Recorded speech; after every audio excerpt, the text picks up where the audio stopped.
Hey everyone, welcome to the VGA Podcast. This is episode 28, and it's Caleb and Alex back with you this week. Welcome, Alex.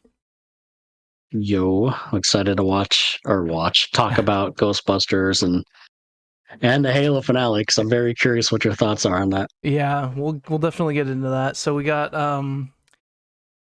we have a lot to talk about today. So we watched the Ghostbusters movie, Frozen Empire. So we're gonna talk about that, review it, give our scores and thoughts of what we liked, what we didn't like. And then we also watched Invincible, season 2, episode 6. And Halo Season 2, Episode 8, the finale. So we're going to be giving our thoughts on all of that and reviewing those. And then after that, we might play a Guessthe.game and talk about Korra, Legend of Korra, Book 3. And yeah, so that's our show. So Sweet, I'm excited. Let's talk about Ghostbusters, Frozen Empire. Yes. Do you want to go first with this one? Or first give me your thoughts on Afterlife. That's the first one. Yeah, so I watched Afterlife for the first time this week. It was all right. It wasn't my favorite Ghostbusters, but I didn't mind it as I thought it was entertaining for sure. And but I would say it's pretty average. I'd probably give that one like a 5. It seemed like some of the older characters, they only showed up like right at the end, and so they kind of felt shoehorned in a little bit. I didn't mind the new family, getting to know them, and the big bad was all right. It kind of felt like similar to the first Ghostbusters, with at least for the bad guy. The bad guy. Yeah, but I would say it was a pretty average movie. Yeah, I agree. And I was just curious because like you saw on Rotten Tomatoes and stuff, like a lot of people gave this like a really good score, and I actually like wasn't the biggest fan of it. Like I didn't hate it. Yeah. But like you kind of said, it's just very average. Like it was kind of cool because you're in a different place for a movie, not New York. But I don't know. I agree with you, and I know a lot of people liked it. Yeah, I just don't think it was. I feel like it maybe was made for like a younger generation, and maybe they liked it more or something. I don't know. Maybe. But yeah, it was just okay. average. Well, going into this, okay, I'll let you start with Frozen Empire. Okay, so Ghostbusters Frozen Empire, we'll give our scores and our overall thoughts, and then we'll warn before spoilers. I also thought this one was a pretty average movie with some weird pacing. Like the first hour of the movie, there's not a lot of action, there's not a lot of ghosts. The human parts weren't that interesting to me. There's just like so many characters. They kept all the characters from the other one and added a bunch more, and it just feels like bloated with characters. It just kind of feels like a very forgettable popcorn movie where you just go watch it and then I don't think I'm going to remember this in a month's time. Like it made me chuckle a few times. There were some okay parts. The action, when it gets there, it looked fine. Like the CG looked pretty good, but I don't know. It didn't really resonate with me. I think I'd give this a 4. I think I liked the other one a little better, but like I just said, that other one was pretty average. So I think this movie has some issues. Okay. I agree to an extent. I think I liked it a little more than you did. I think it had pacing issues, like you said. I liked the beginning. The middle kind of dragged, and the end was okay. But there was a lot of characters. There's some writing that was weird to me or lazy, which we can get into in spoilers. But I enjoyed it for what it was. Like I thought it was average. I would probably give this a I was floating between a 5 and a 6, and I'll say 5.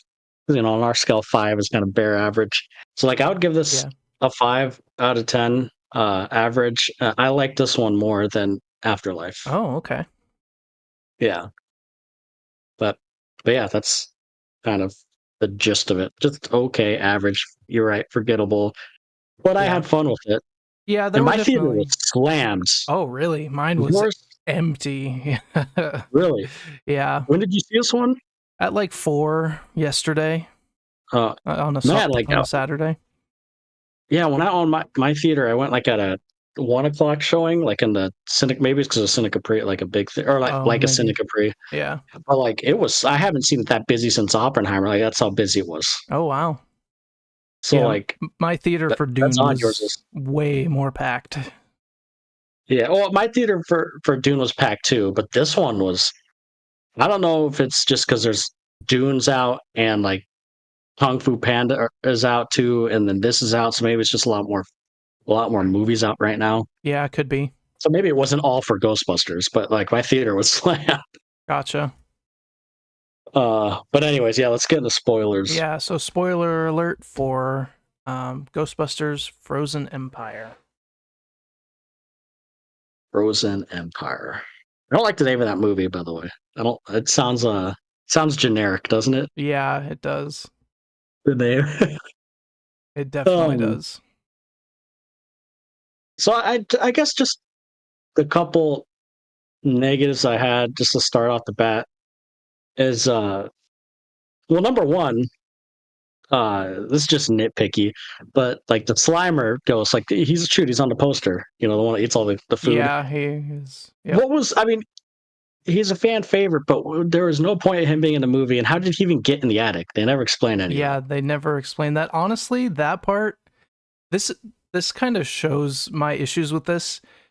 I feel like Finn Wolfhard, whatever his name is in the movie, didn't really need to be in this movie. Like, what did he do? Yeah. The Slimer ghost didn't need to be in it. What did he do? Like, I don't know. There's just a lot of stuff that You just watched Afterlife, right? So it wasn't the Stranger Things kid, wasn't he more involved in that movie than this one? yeah, he was. And I think that's just an issue with the too many characters. There's just not enough time to have everybody be important. Like even Lucky, even Paul Rudd.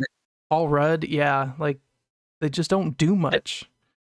There was a point in the middle of the movie where Paul Rudd, the mom, and the Stranger Things kid wasn't in it for like 30 minutes. Yeah. Like that whole middle part where it was what's her face, Phoebe. Yeah, with the ghost and kind of doing her own thing and going to that definitely museum. overstuffed. You're right. Yeah, that's right. Going to the museum, which I actually like her character. Yeah, I think she's one of the stronger characters. I was gonna say, I think that's why they focused more on her this movie, because I feel like people liked her in the last movie too, from what I remember.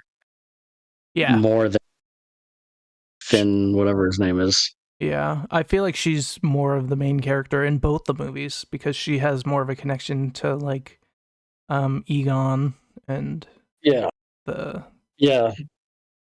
whole like she seems like she has like that quirkiness and smart. She kind of takes some of his traits. Yep.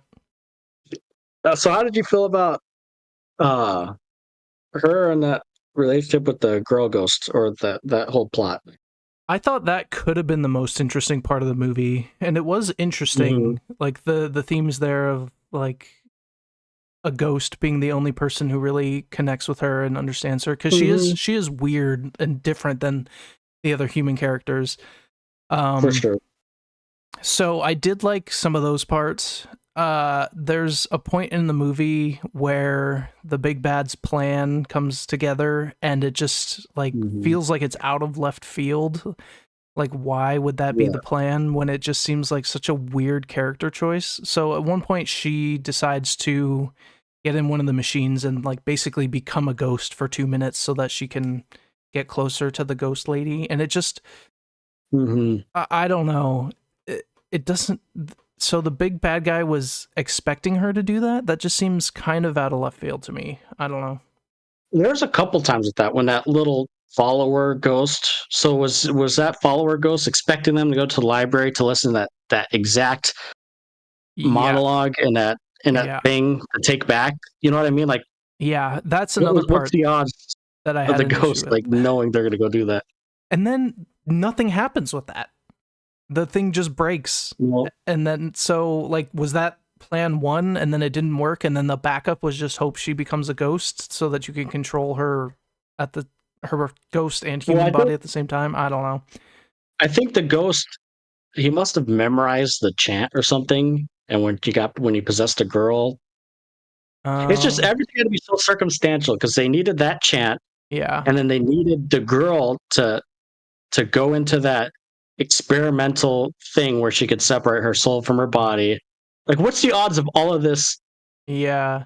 And like, how would you know that? You know what I mean? Like, and if it was just to memorize the chant, why did that ghost take over the trash bag and try and carry it out? I don't know. That is true. Yeah, I don't know about that. Yeah, it just doesn't seem for that. Doesn't seem to make a lot of sense to me. No, yeah, I don't know. Yeah. So the whole, I don't know. So all of that, and then that laboratory and stuff. Again, cool ideas with the ghosts being locked up and stuff, but it kind of goes nowhere. Like, it almost feels like this. Maybe it's just, maybe I don't know. Maybe this is just my thinking with everything now. It almost feels like this would have been better as a TV show. Yeah, You could, yeah. or even now, like, instead of another sequel, have a TV show with like them busting ghosts, right? And they have that laboratory and they lock up ghosts, and I don't know. Yeah, and the lab was also interesting to me because I feel like there was one ghost in particular who looked like really creepy and like was all in shadow, and I was like, oh, I want to know more about that, but we just see it like one time after that where it almost escapes and then never hear about it or see it again. And that scene was interesting though. Like, it was creepy. I liked that scene. Yeah. So I don't know. It just feels like they were setting some things up and then had to cut them for time, maybe, or I don't know. Yeah, I agree. I mean, you're right. You're 100% right. As far as writing goes and characters, everything's jumbled. Everything's a mess. Some plot lines go to dead end or don't make sense or are very circumstantial. The characters are okay at best, but pointless. Some of them, like you said, they're Stranger Things kid. I like Paul Rudd, but again, his character wasn't really in it much. Neither was the mom. Yeah, I liked Paul Rudd too. The original characters. Yeah, I feel like Paul Rudd was just playing himself, which I like, and I thought he was decent in both movies. But yeah, he didn't have that much to do. Like, he had some funny moments. Yeah, and like, it's Paul Rudd, like you said. He's good. Right. The older characters I thought were great. Like, I think the one thing I think they did do pretty decent at is kind of balancing the new with the old. Like, it did make the movie overstuffed, but I mean, they did please. I mean, I saw a lot of older people in my audience, and I think they pleased that older audience with some of these with the original characters. I agree, except for the Bill Murray parts felt random, if that's the right. I think that's the right term. It was like sporadic. He showed up a couple times, and it just. I like Bill Murray, but it kind of seemed weird how he just showed up, did a test, and then disappeared for a while, and then showed up at the end. I almost wonder if Bill Murray like couldn't be there for most of it, or I'm curious. Yeah, that's kind of what it felt like. But yeah, I will agree. Say though, his lines cracked me up. I'm like, man, I wish he was in it more. Yeah, true. Like, at the end when he was saying, he said some jokes. There was one joke that cracked me up. He said something about, he was like a horny joke. I was kind of chuckling. Yeah, like, tall, dark, and horny. Yeah, tall, cold, and horny. But I agree. Like, he kind of randomly shows up, spats out some funny lines, and then leaves. Yeah. Which, I mean, can work for Bill Murray. It's just kind of a nitpick where he just kind of pops up randomly, but... Oh, for sure. Like, he wasn't necessarily, like, important to the story, like the other two kind of were. At least the other two were weaved in a little bit. Yeah. But Bill Murray kind of just, you're right, felt shoehorned in. Yeah. I will say that the new character... Kumail Nanjiani's character, the Fire Master. Yeah, he was hilarious, man. Yeah, I really like Kumail Nanjiani. He's hilarious in everything. So he was cracking me up, dude. Yeah, he was funny. With it. I think he was the funniest part of the movie. Oh, he for sure. He has such good because I remember him in what's that show with um oh this was not an older show but from years ago, Silicon Valley, right? Oh yeah, he's funny in Yeah, Silicon Valley. yeah. Yeah. He just has such good like he plays well off of other people too. Yeah, he does. And it seems like a lot of his stuff was probably kind of improvised, like some of Yeah, his yeah. silly stuff. He was cracking me up, but just his negotiating. Yeah, I can't part ways with that. Maybe $40. So Yeah. that's pretty sentimental to me. And then the little his grandma's dungeon, that was pretty funny. And they're saying, Yeah, "Oh, it's a that was sex funny. dungeon." It's like locked up and hidden. And it's like, "Oh yeah, Yeah. does sex dungeons have chains?" Yes, yes, it should. Oh, that's yeah. He was funny. Maybe it's because I'm watching Korra, but all I could think of was firebending when he was doing. Yeah. I'm like, oh, he's a firebender. And then also there's two things. So number one with the Fire Master, it totally felt like Avatar. But Mhm. I actually kind of like I think it's kind of cool, like having like a someone with kind of like powers. I mean, if you're kind of in like a mystical Yeah. or like kind of world of ghosts and stuff, like it makes sense that someone would be a protector or something weird like that. Yeah, that does make sense, and it is interesting. I feel like the execution was a little rushed, but I Oh do yeah. like the idea for sure. Yeah. Yeah, the idea. Yeah, I guess what I'm saying. And then the other thing too, when they went in that laboratory and they were showing how, like, when they were showing Paul running them, oh, we built a new thing you could deposit the ghost or whatever. All I could think of is Luigi's Mansion. That's true. I didn't think They're about like that. depositing it there, that it's extracting, go through a machine, then you put the thing in there, like, oh, it's like Luigi's Mansion. True. But I was gonna say something else too. I don't remember.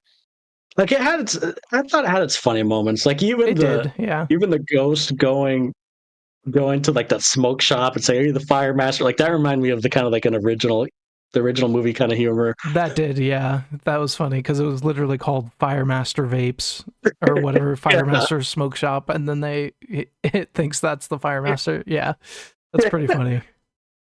So like I liked the little bits of humor it had, but at the same time, it just made me want to watch the original Yeah, I agree with instead of that. this. I agree with that. Yeah.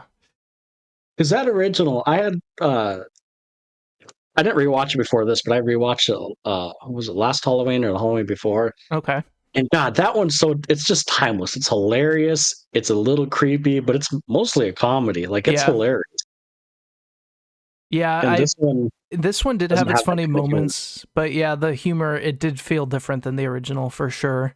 Um, I feel like the Bill But I've Murray kind of parts being although they were random, those definitely felt like the most original parts to me, like the original oh movie, yeah. kind of.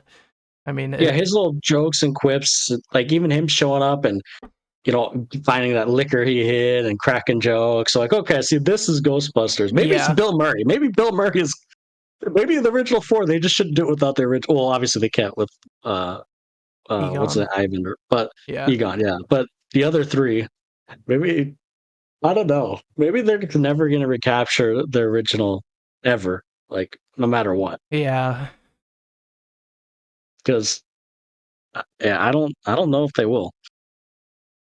yeah. I mean, they've had a lot of chances at it, and they still haven't gotten it completely right. So, Did you see the Ghostbusters, the 2016 one, the all female one? yeah, I did. Yeah, I don't remember hardly anything about it either. I I remember, don't I, remember I, anything. I kind of remember it similar to this one, where I thought there were some funny moments. Like I remember Thor's Mhm. character, Chris Hemsworth. Yeah, I he thought was he was funny. funny, but I don't really remember much else. I literally don't.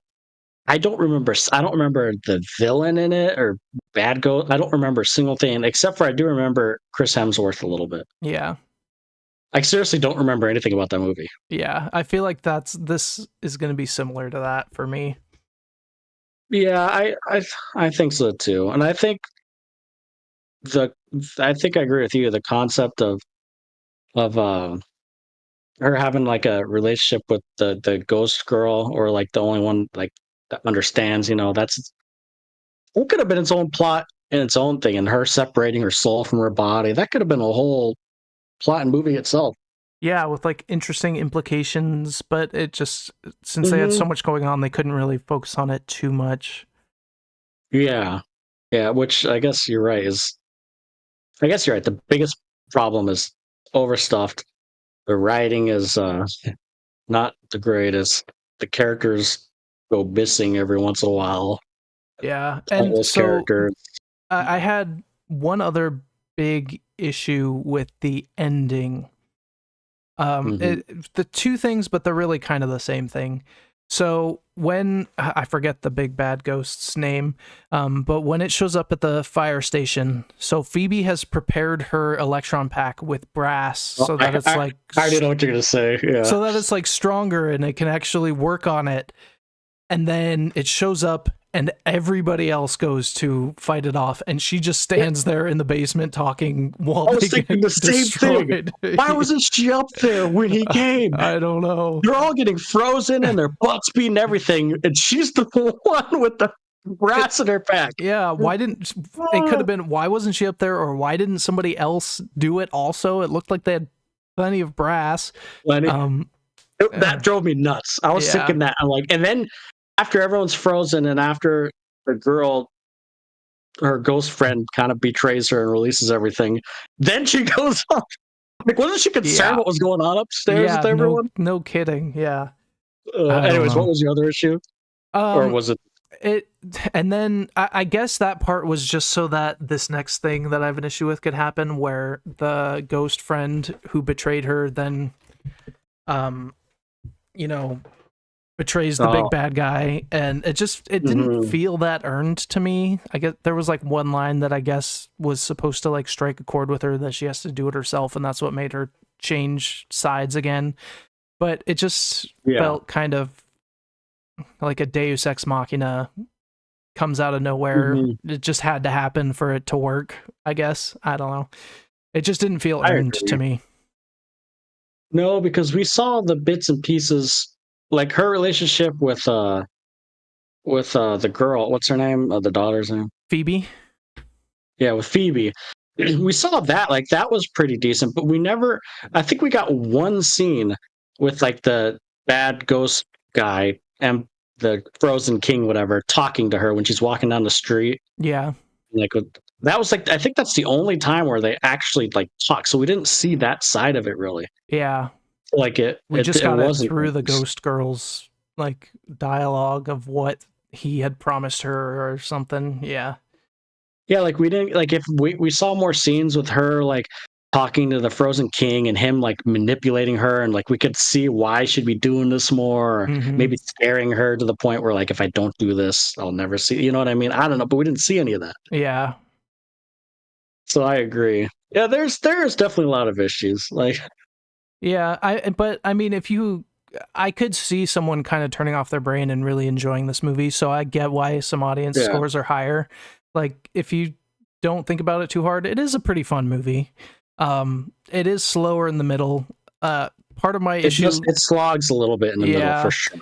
like at the start there is a ghost chase, but honestly, after just watching Afterlife, it was basically the exact same ghost chase that was in Afterlife, just with the entire family instead of just Finn and Phoebe. I don't know Yeah. his name in the movie because And there's not really any ghost busting. Besides that, was yeah, there any other ghosts they bust? not really. It's just the ones you see ghosts in the lab, and then the marshmallow guys, and then nothing else really The little until minions? yeah. They pretty And much were. and even when the big bad guy like breaks them all out, you don't see that many after that. It's just him. Yeah.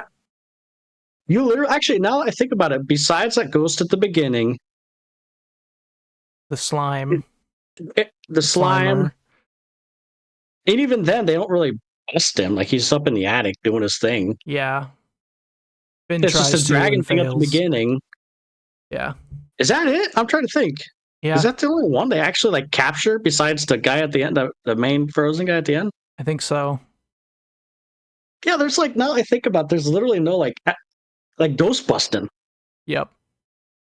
Like in the original, like yes, there's an overarching plot of obviously the big bad, but like in the middle of the movie, they showed him like, oh, the fire station, or this school needs my help. You need to come over here. We got a ghost over here. Or, a Yeah. famous one going to the library. Like it showed them in the middle of the movie doing all these, getting these calls. Right? Who you gonna call? Yeah, right. And this one didn't. Yeah, that's true. It did not. I didn't think about that. Yeah, but that being said, like I could see why I gave it a 4. I'll give it a 5 because I enjoyed it. I had fun. It was a freezing Saturday afternoon, and I got to stay in a nice warm movie theater and watch a movie with popcorn. So like it was a stupid little popcorn flick. And I will ever watch this again. Yeah, Probably not. I don't think I will, but I did have some fun watching it. Like it was enjoyable at some parts. It wasn't a horrible movie for sure. I just had my issues with it. That's what I mean. Yeah. Yeah. Like it was fun. Like I'll tell you this. Like I would go see another Ghostbusters movie. Like this one didn't scare me off to where I wouldn't go see another one. Sure. Yeah, I could agree with that. But yeah, that's about it. I do have a question. Why was Lucky in this movie? There's not really a good reason for her to be in New York. She doesn't really do anything. Like, I don't know. There's just already so many characters. They could have easily just been like, oh yeah, she's still in Oklahoma. But I guess they had to have some kind of... I don't know. Lucky was pointless. I will say I did like that that kid was a podcast. He was pretty funny. Yeah. He's another one that I don't fully know why he's there, but no, I don't either. It kind of makes sense. He's working with Dan Aykroyd because they both do like the weird occult like podcasting stuff. So that's there's a little more there as to why. At least there's a point. Yeah. And I will say, out of all like the new characters, like I like him as far as like if he was to bust Ghost with them, like he would be a funny character to do it with. Yeah. Whereas Lucky, I agree. Like what? It felt odd. Yeah, it did. Also, the other character, which was funny, but what just kind of felt shoehorned in too, is this character where at the end battle he shows up and then he gets hit by the slime or ghost or whatever, and then remember he shows up afterwards like, what happened? Kind of talking about the guy that inspects the British works in the laboratory with Lucky. Yeah, the British guy. I thought he was funny and I like that actor, but yeah, it's just in a movie with too many characters. It just not enough time, not enough screen time. Like, I feel the concept is interesting, like that laboratory and having. That's why I think a show would be kind of cool. Like have that laboratory as the main base and just have them go busting ghosts, and you can have an overarching season plot of one of the ghosts trying to break it. I don't know. It'd be like a cool show. I feel like. Yeah, I feel like with this many characters and possibilities of storylines, it probably would have worked better as a show. But yeah, that's pretty much all I got with this. It was okay. Like, would I rush someone to go out and see it? No. Yeah. Like, honestly, you could probably wait until it's on streaming, if I'm being honest. I agree. Yeah. Yeah, pretty much the same. No. So, all right. Let's see. What do we have next? Next up, let's talk about Invincible, Season 2, Episode 6. Invincible. So I'll let you start on this one with your score, and then I'll give mine, and then we'll go into spoilers. All right. Invincible, Episode 6. I really liked this one as well. I think it was a good continuation from last week's.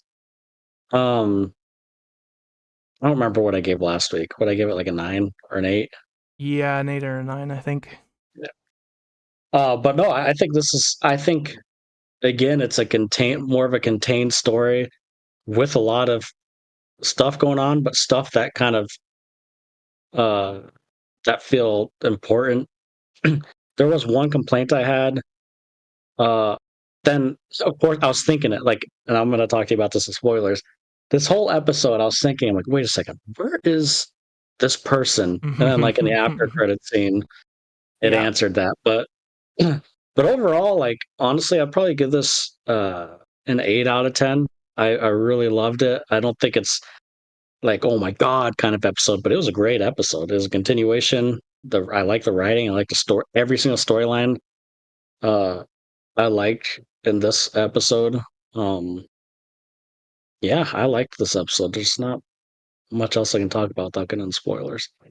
Yeah, I pretty much agree. I thought this was another really solid episode. It had some great story beats and some wrapping up some stuff that it set up and setting up more stuff. There were some storylines that I didn't care that much about, but overall I thought it was good. The animation I thought looked better in this episode than the previous one. So I gave this one an 8 as well. I thought it was really good. Okay.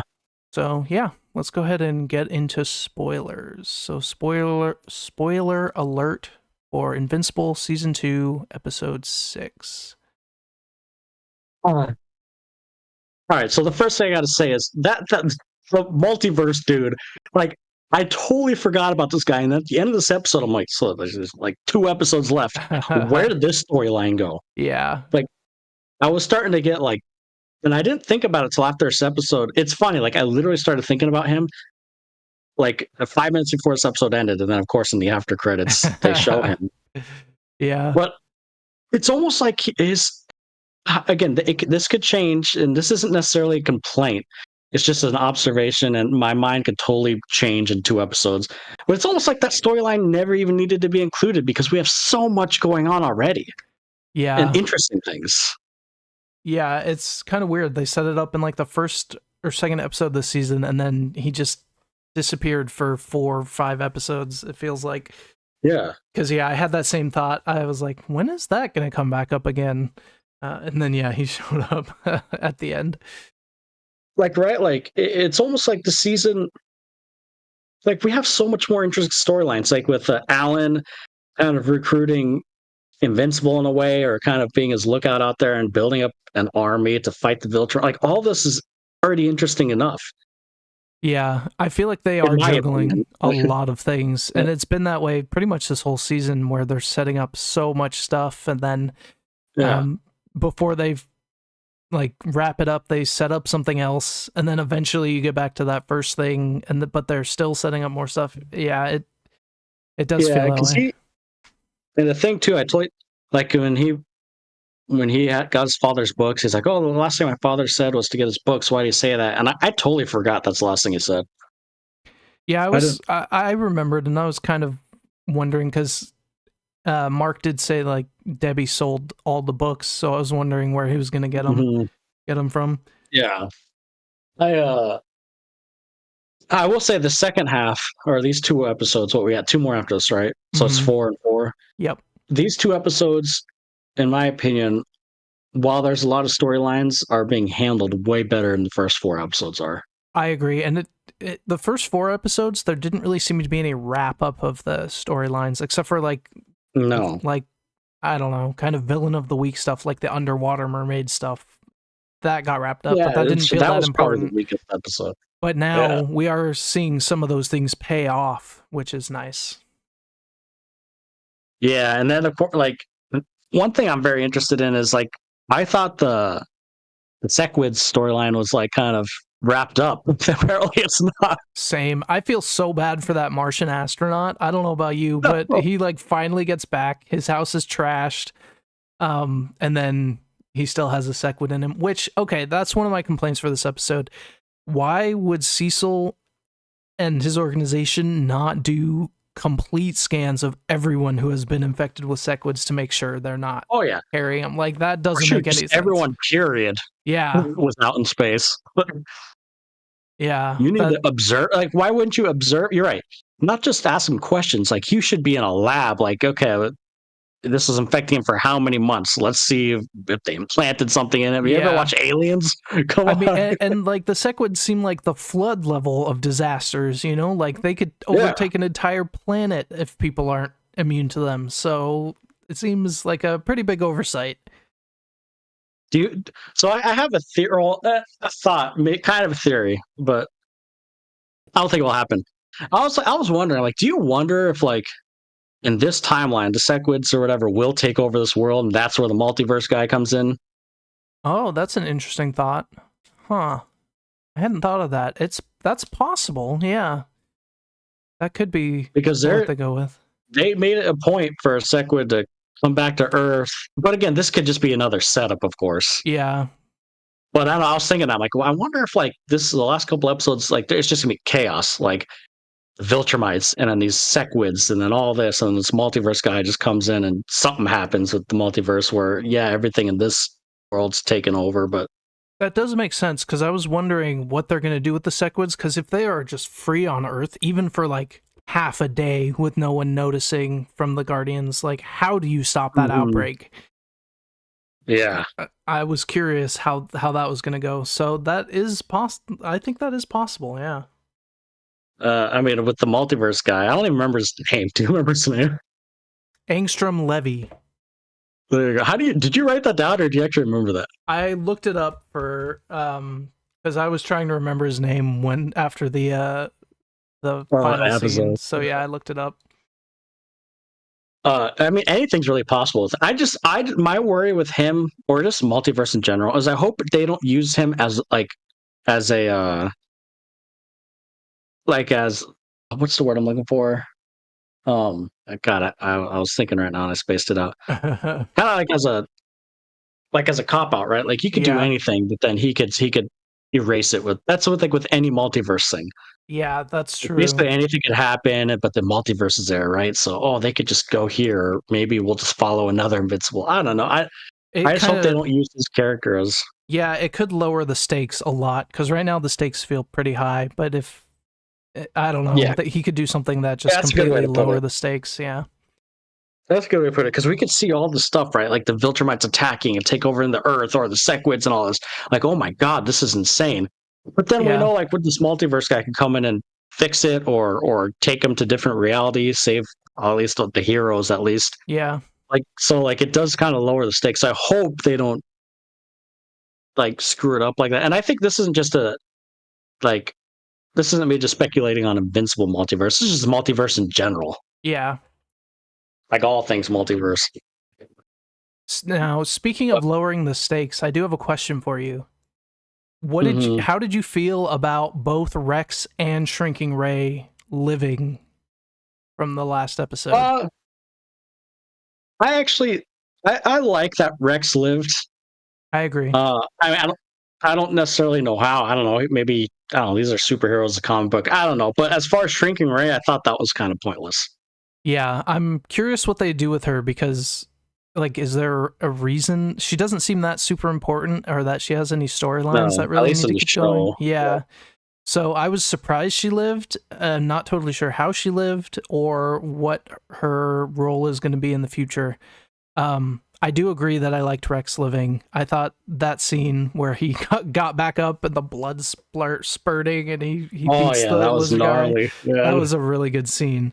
And honestly, there have been times in real life where people have survived getting shot in the head, so it can happen. Yeah, it was it wasn't like point blank either. Yeah, it was like off to the side a little. I don't know if that matters, but it was off to the side a little bit. Yeah, I think that probably increases the odds of surviving more than just like right in the middle.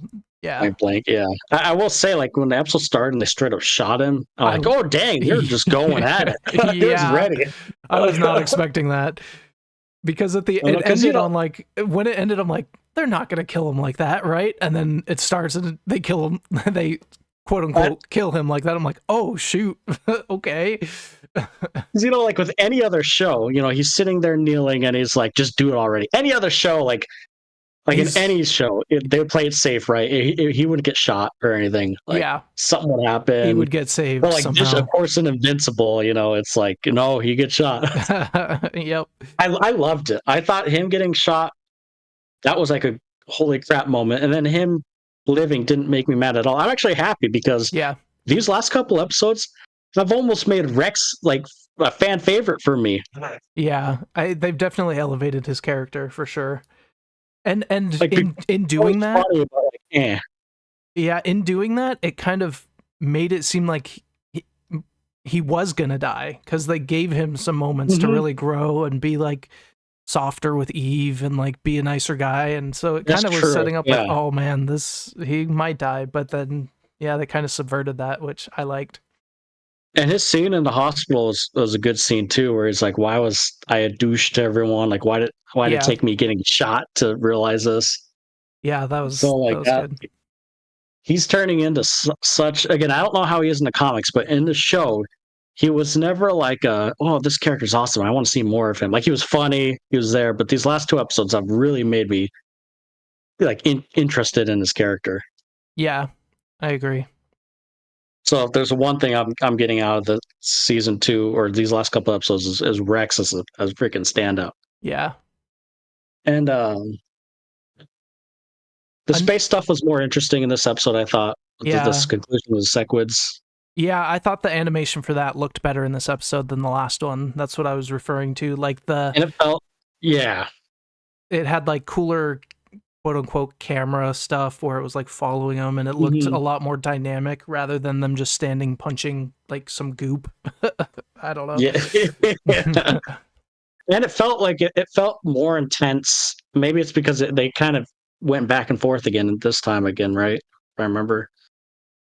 Yeah. Did it? I think so, yeah. But it felt more intense. The animation looked better, and at this point, that we were watching it after Rex got shot. So I'm like, oh man, maybe anyone could die right now. Yeah, and so like Eve and Rudy are both vulnerable. They do actually end up getting overtaken by Sequids, which does not sound fun, and I was worried for them when that happened.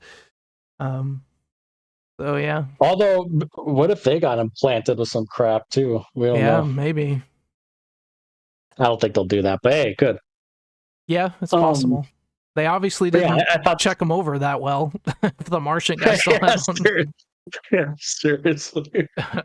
Yeah, the space stuff, much more interesting this episode. Obviously, the stuff with the Rex and the lizard people. Although, are lizard people done now? So was that their kind of point of their storyline? Kind of seems like it, yeah. But hey, I mean, at least you gave them a couple cool, like, holy crap, these guys you don't want to mess with them. Yeah, I mean, at least if you're the C tier heroes. Yeah, they gave them a point, right? Like they didn't think anyone was home, but they'll kill the C tier team. Yep.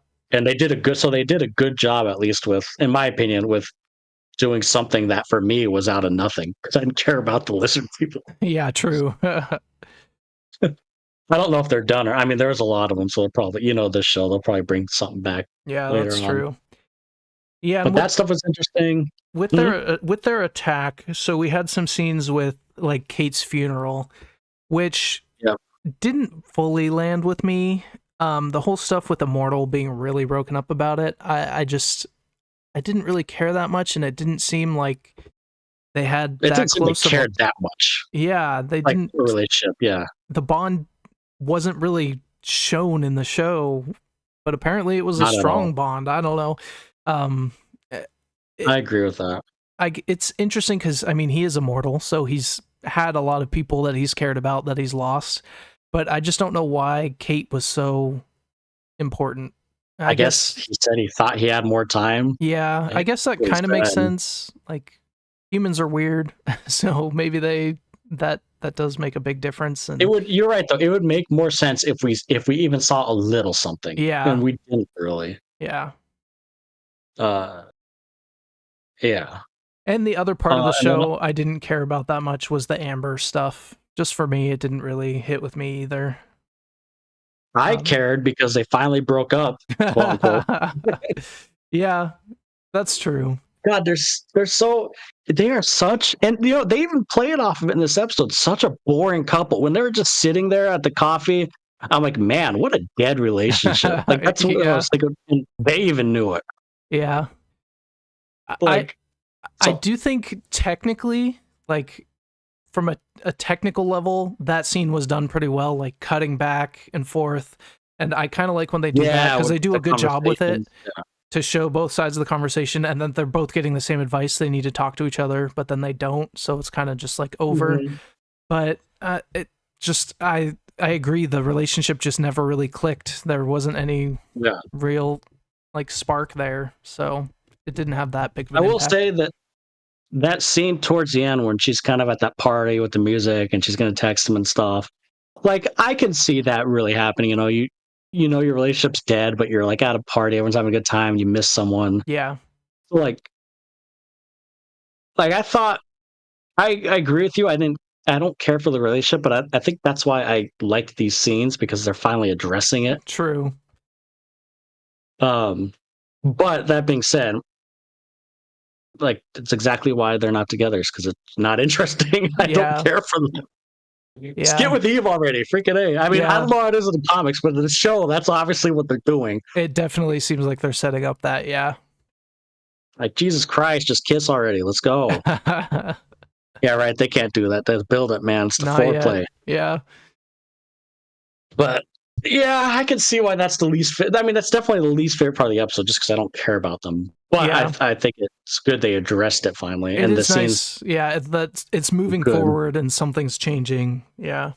Yeah, and the scenes that they were doing, it like you said, like technically they were done well. That conversation one, and even that little scene of her at that party, like I Mhm. could like that's totally a normal thing. Everyone's having fun, and you know your relationship's dead, but it's like you still care about each other, and you're in that missy mood. Like I totally get that. Yeah. And the fact that Uh, Mark was like saying it's just how his dad was with his mom, never there, and like that makes sense. mhm. And that's why him and Yeah, Eve yeah. kind of make sense because they are both superheroes. They I understand understand. that they could Yeah. go do it together kind of thing. So, yeah, that all makes sense. It just wasn't my favorite part of the episode. And didn't Amber go and talk to to Eve. Eve?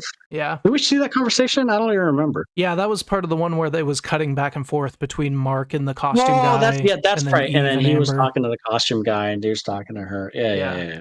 Okay. That's right. Yeah, they're like, "Why are you talking to me?" Yeah, oh, you should be talking to them, her, him, whatever. Yeah. Yeah, okay, I remember that. I thought the scenes too of Mark reading the books and them actually kind of showing him the visualizing what he's reading was kind of cool. Yeah, I love those parts. I think the book idea with the like nuggets of stuff in there that can hurt Viltrumites is a really cool setup for future episodes. Yeah. And seeing them was really cool. I loved all that. Yeah, those were really good scenes. And Alan kind of, I love Alan. Speaking of other favorite characters, I love Alan. He's so funny. And Seth Rogen voicing him just brings a like casual comedy that works really well on the show.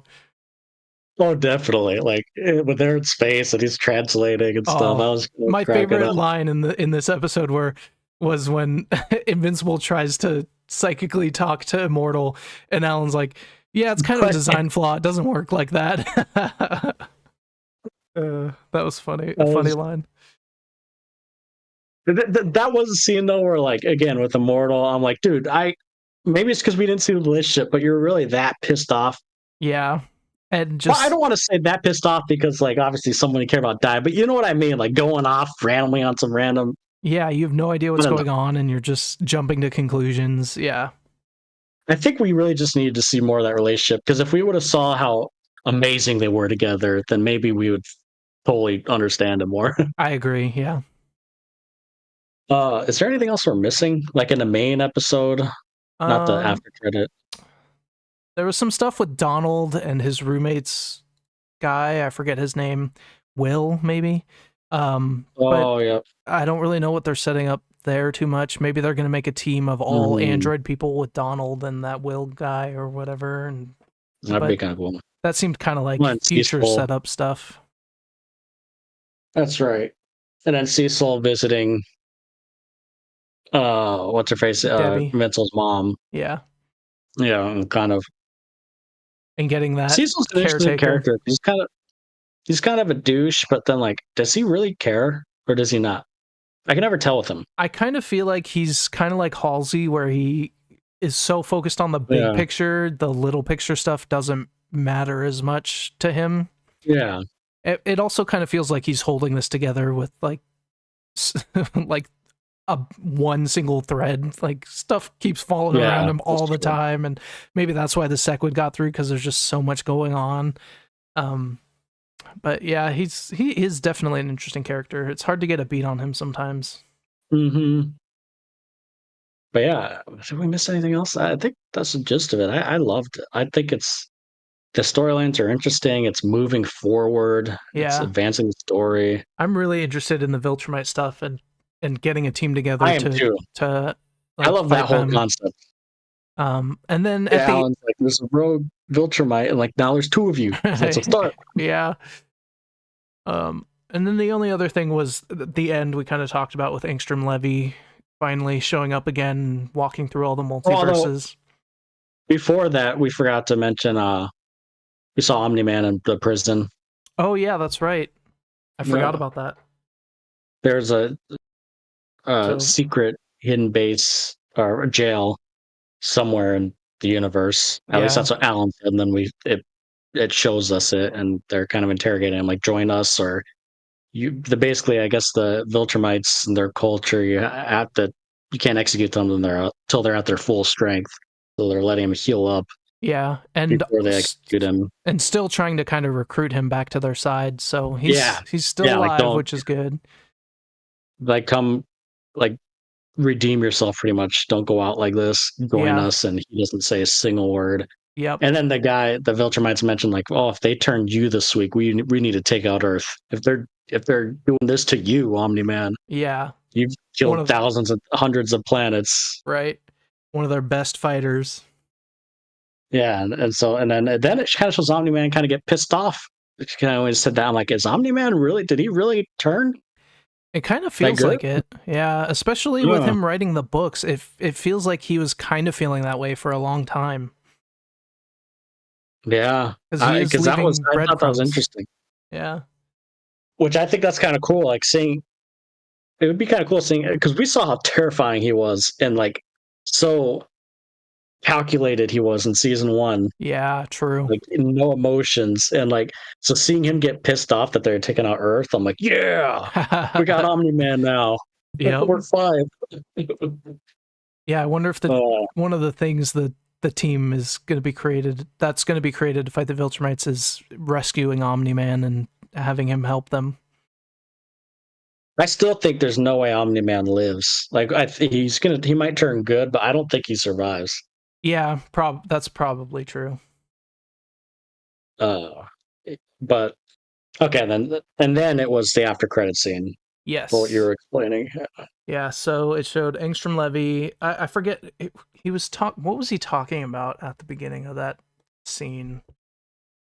He said he has a friend he has to go talk to. That's all he said. Right? Okay, yeah. So he was getting like fitted he was getting his suit on. Yeah, and then walks through the portals through the multiverses. So he'll probably show up soon. Mm-hmm. Throw a wrench into things again. Yeah, I'm interested all to this see other stuff going down. Yeah. Interested to see how that wraps up. Maybe these writers, I mean, they surprise us, so maybe they'll pull a 180 and fully change it, like, to what we're not saying. Maybe we're thinking too predictable, like possibly. Marvel now. Maybe they're actually gonna, like, do something different. Yeah, could be. That'd be cool. We're just scarred now with superhero stuff, so it's like.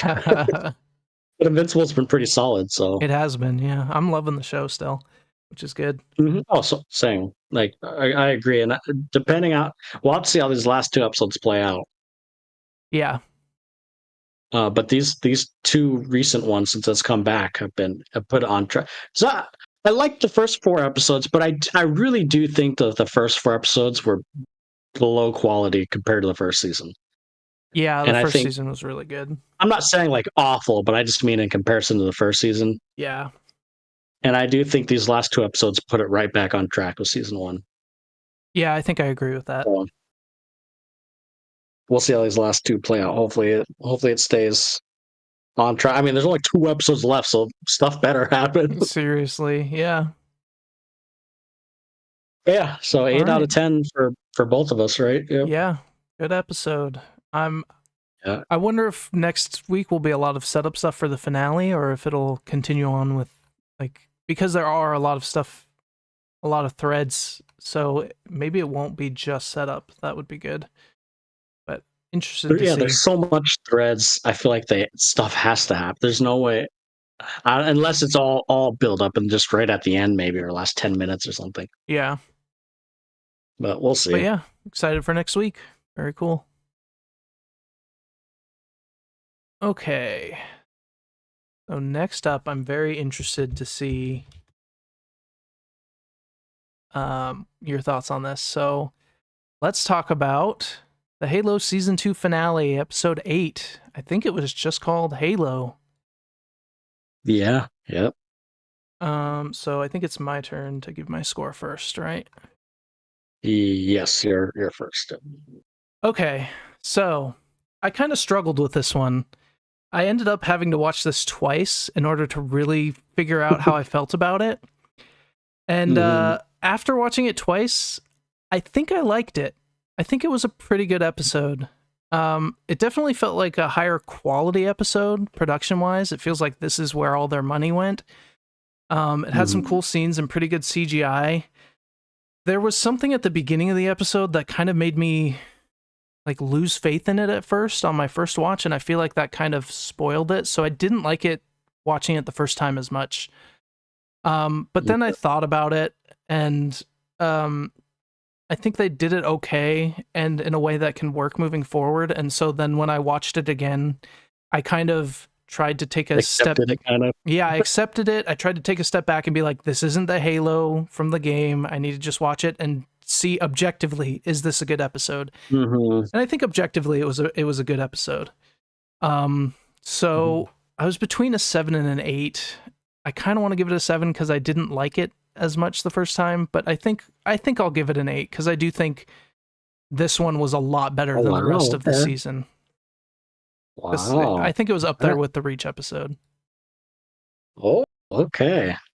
I'm curious to see, because I think we might be different on this, so we'll see what you say.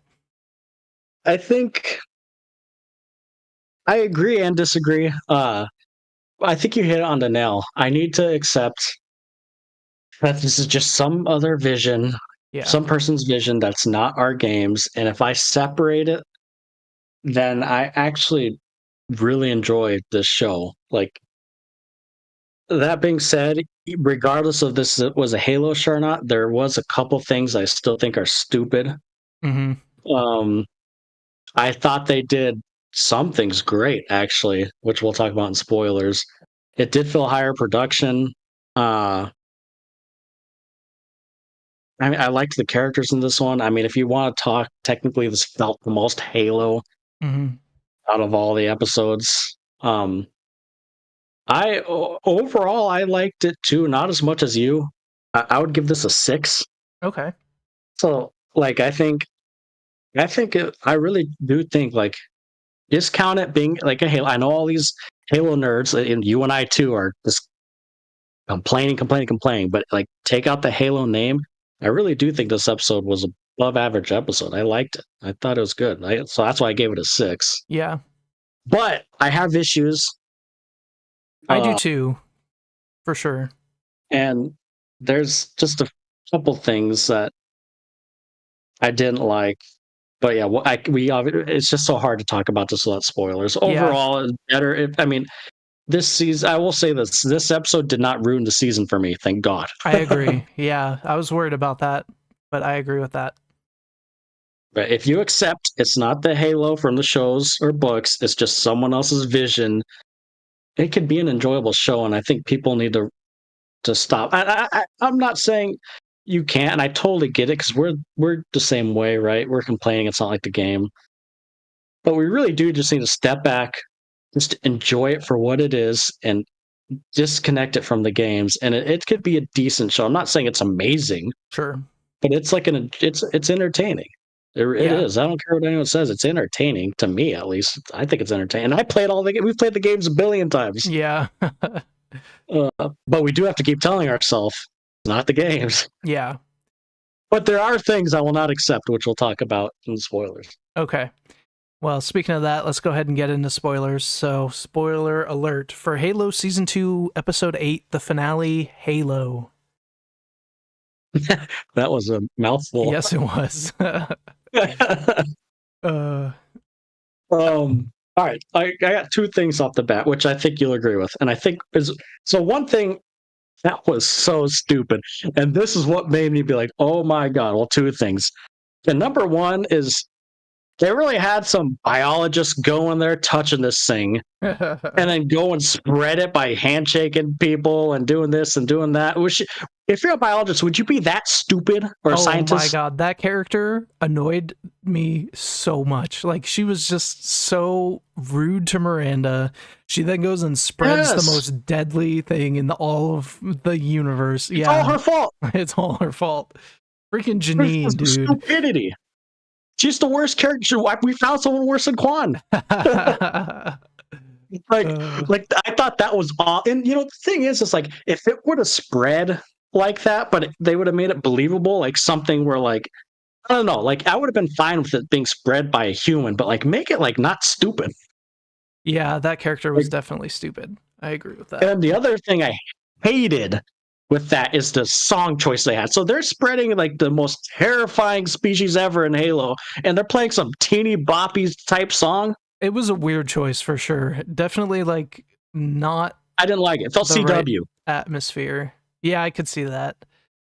I think they were trying to go with like an art house kind of thing, but with like how happy it sounded and how terrifying the stuff that was actually happening was, but it just felt kind of discordant. Wasn't a fan of it. Yeah, it was. Now, what I will say, excluding that, I actually thought they did the Flood amazing. They were horrifying. They were gruesome. They were scary.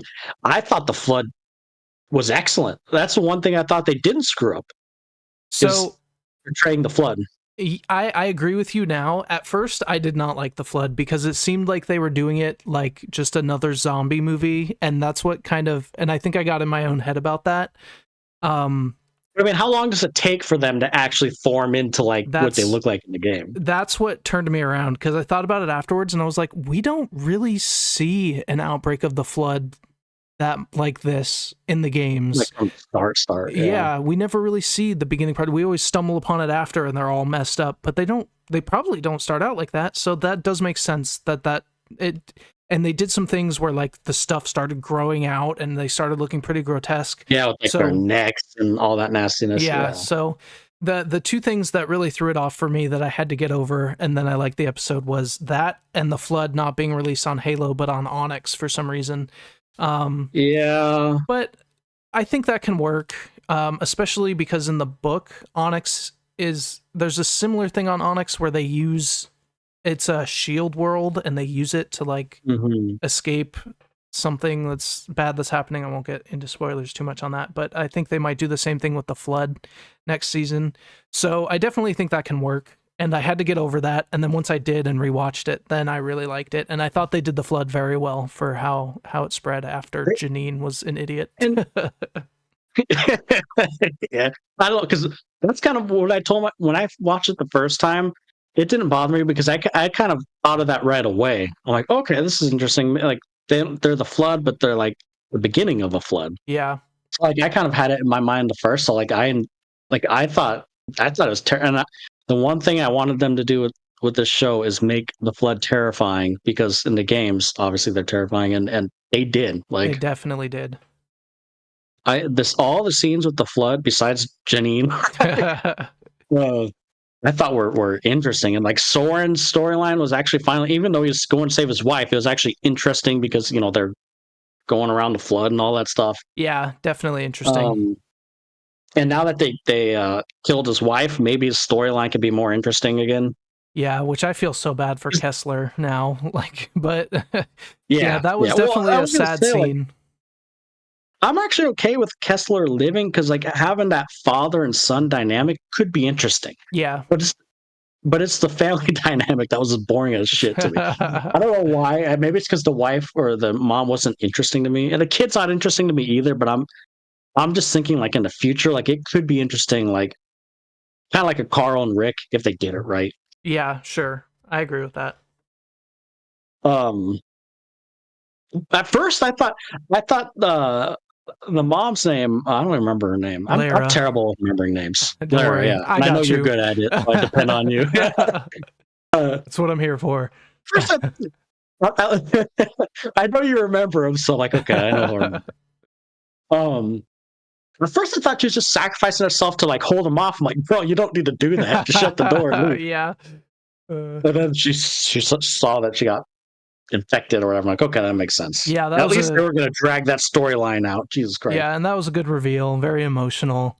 I thought they did that well. Very much like a zombie show, and an actual smart character in a zombie show, like a zombie part of a show, where they don't just try and hide it and then infect everybody. I was gonna say, like, they could have easily ended on a cliffhanger with her showing her arm, then at the end of the season, and I'm like, oh god. Yeah. So I'm glad that's done and over with. Soren has his kid, and Quan's still there, I guess. Which I was like, oh, she's finally going. Yeah. I was like, oh, finally, it's happening. It's happening. Yeah, I still don't know what they're doing with Quan. So, we talked about it, how we thought she might. Lady. Yeah, we thought she might be like connected to the Forerunners, but now it looks like she's connected to the Flood somehow.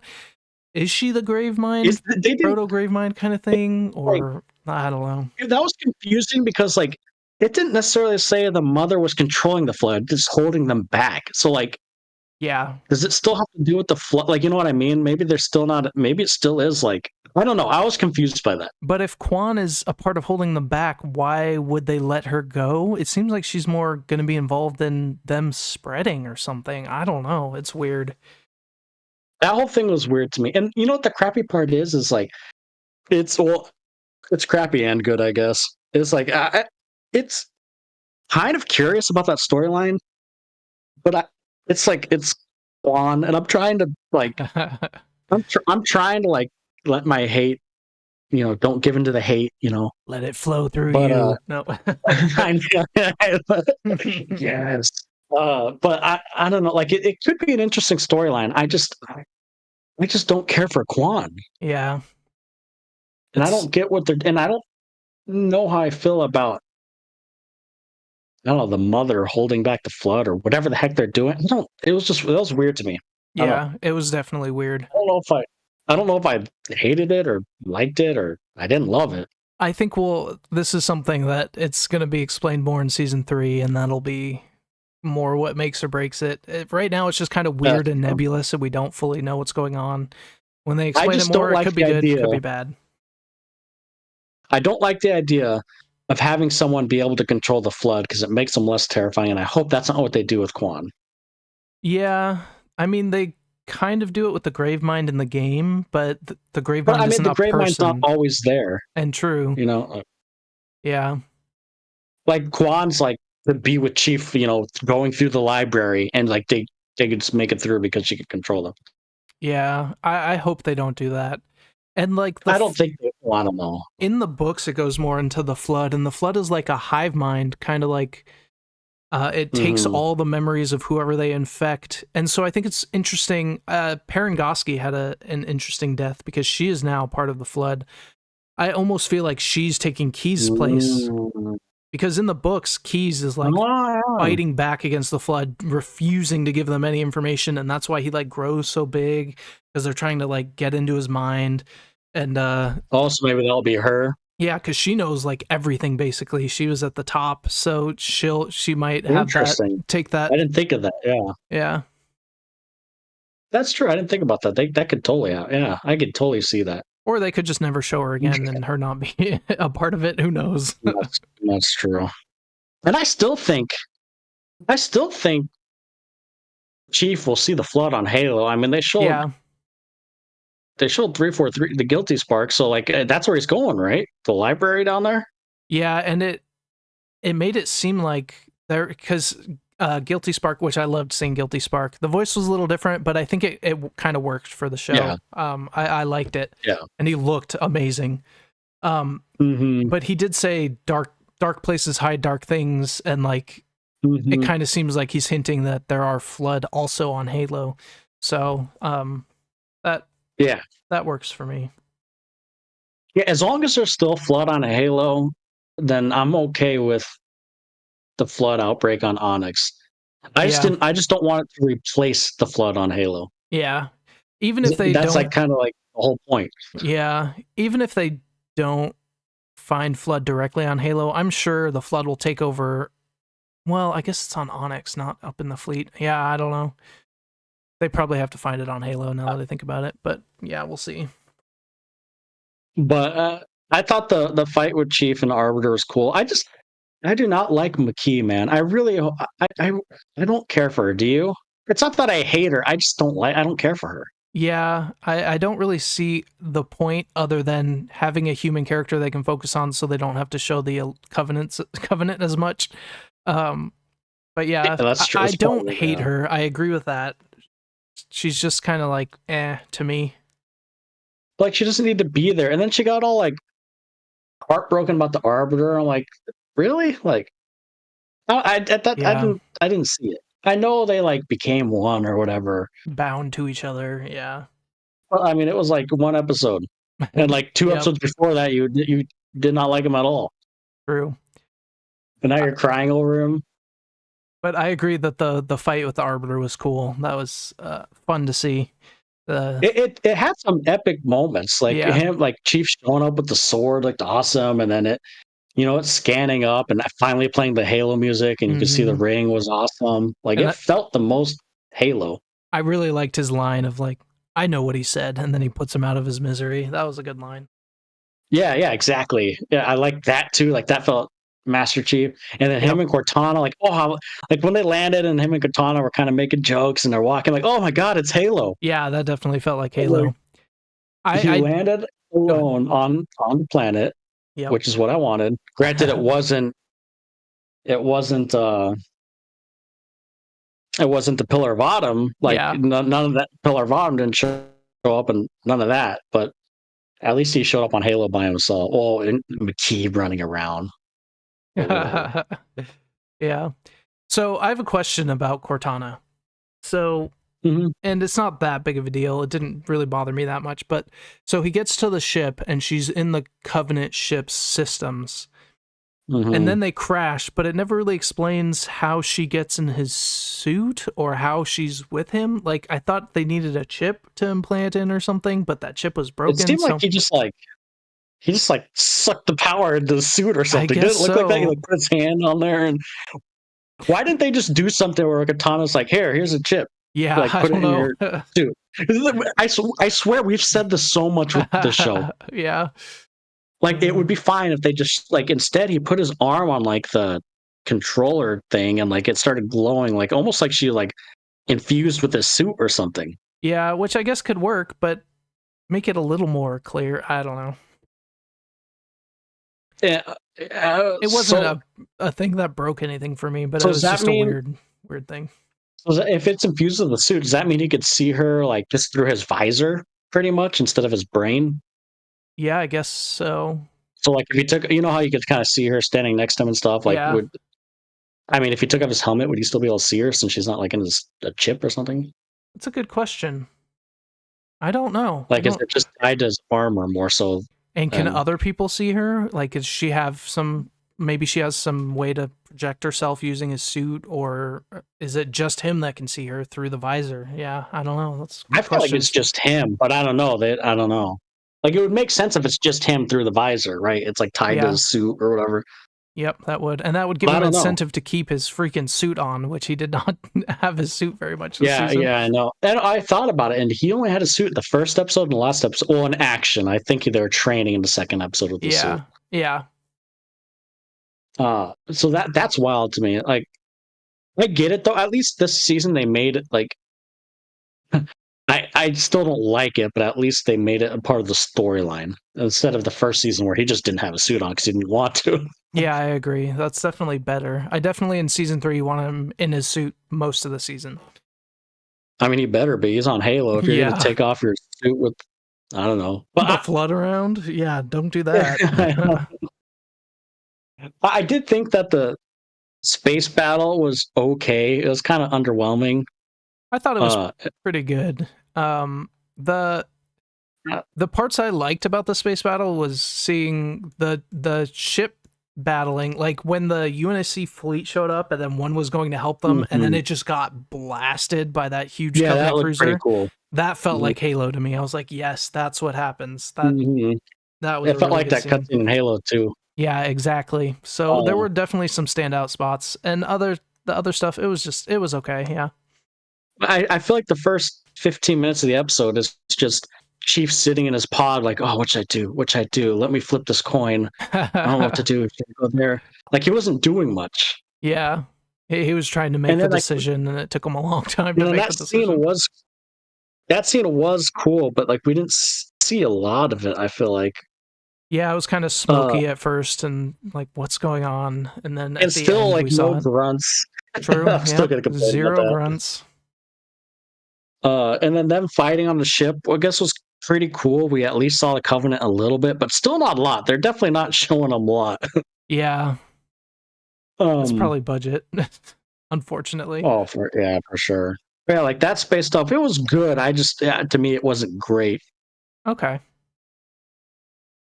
And then the flood stuff, like I said, it was great. I love the flood. Besides that beginning part, I love the flood stuff. Yeah, the flood was really good.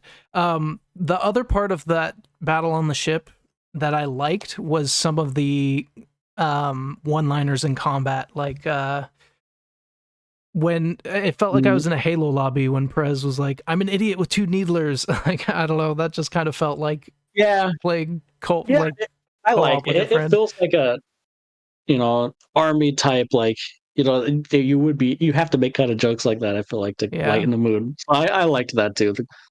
Although the line How right do you feel after about Kai? Well, first, the line right after that was a little weird, where Kai was like, ever shoot a plasma rifle before? You never forget your first time. And then she picks up a carbine, and Perez picks up a needler, neither of which are a plasma rifle, but that's just a small game nitpicky thing. Maybe she just meant plasma in general. I guess so, but neither of those use plasma. They use the needle and the... Is the needle a plasma or no? I don't know. That's a good question. I didn't think so, but because it's more crystally, and so is the carbine. Well, in this silver timeline, it is. Maybe. I actually liked what they did with Kai. I thought her sacrifice was a good idea, and well, maybe sacrifice. She might still be alive. I thought it looked great.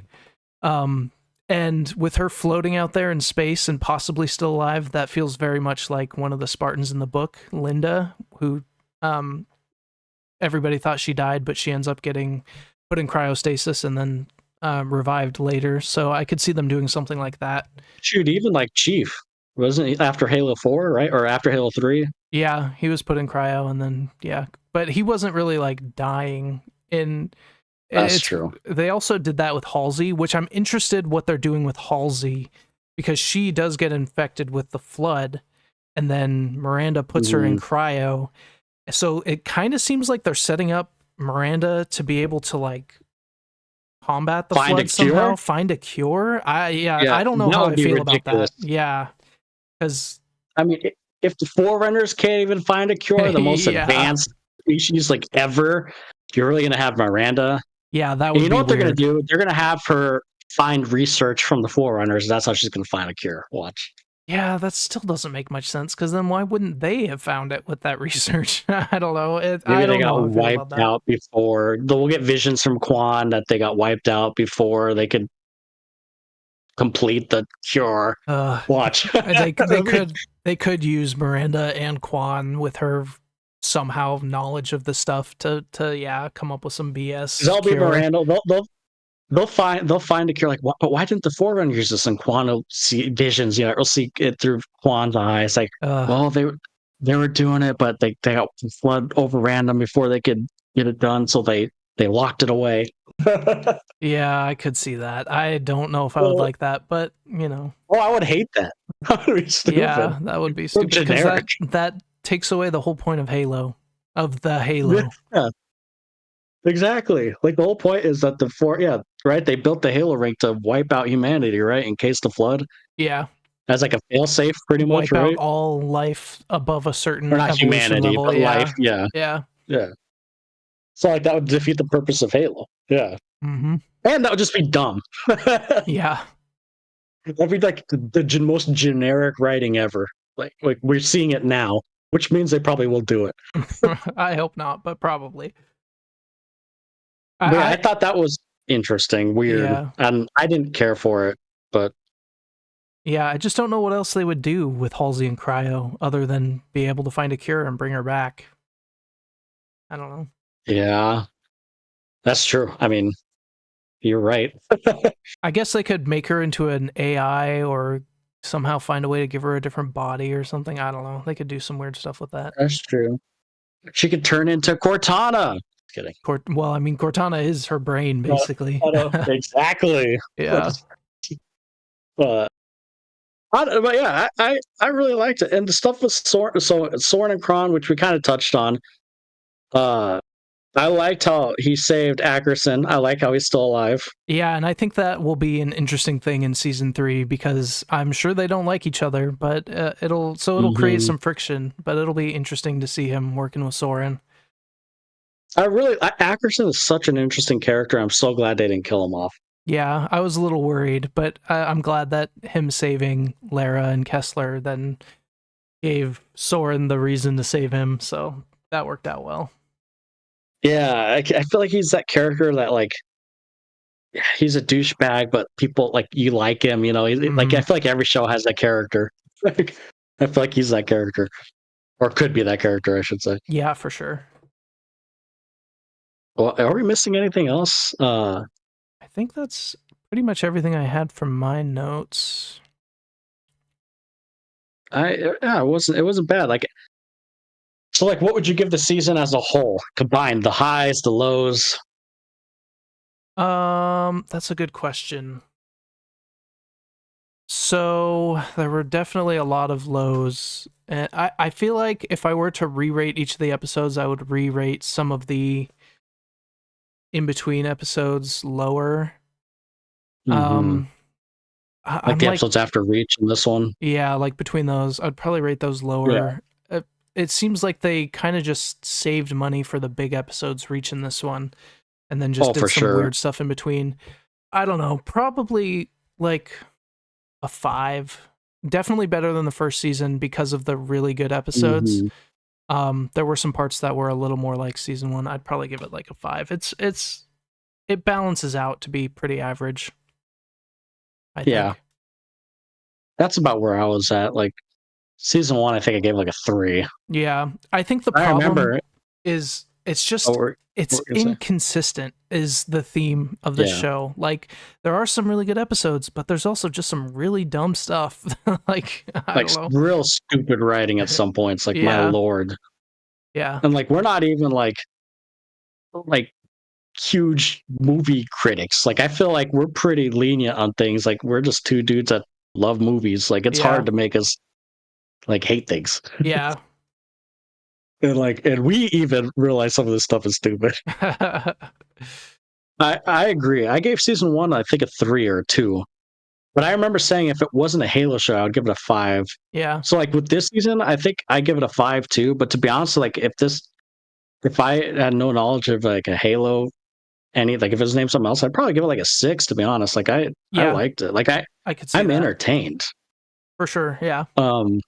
But it's definitely, I agree with you. It's a 5. It's average. It's improved, but it's nothing to write home about. Like, yeah, it's a 5. It's just an average.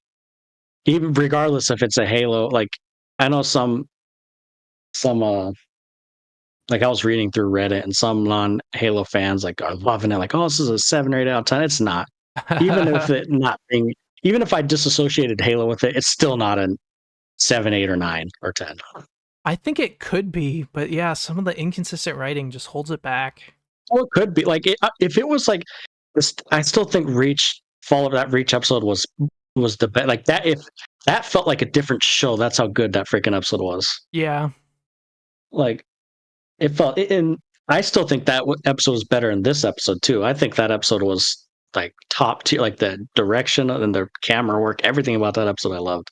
Yeah, I think I would rate that. I think I did rate that higher than this one. So yeah. Yeah, I think we both gave it a 9, if I remember correctly. Yep.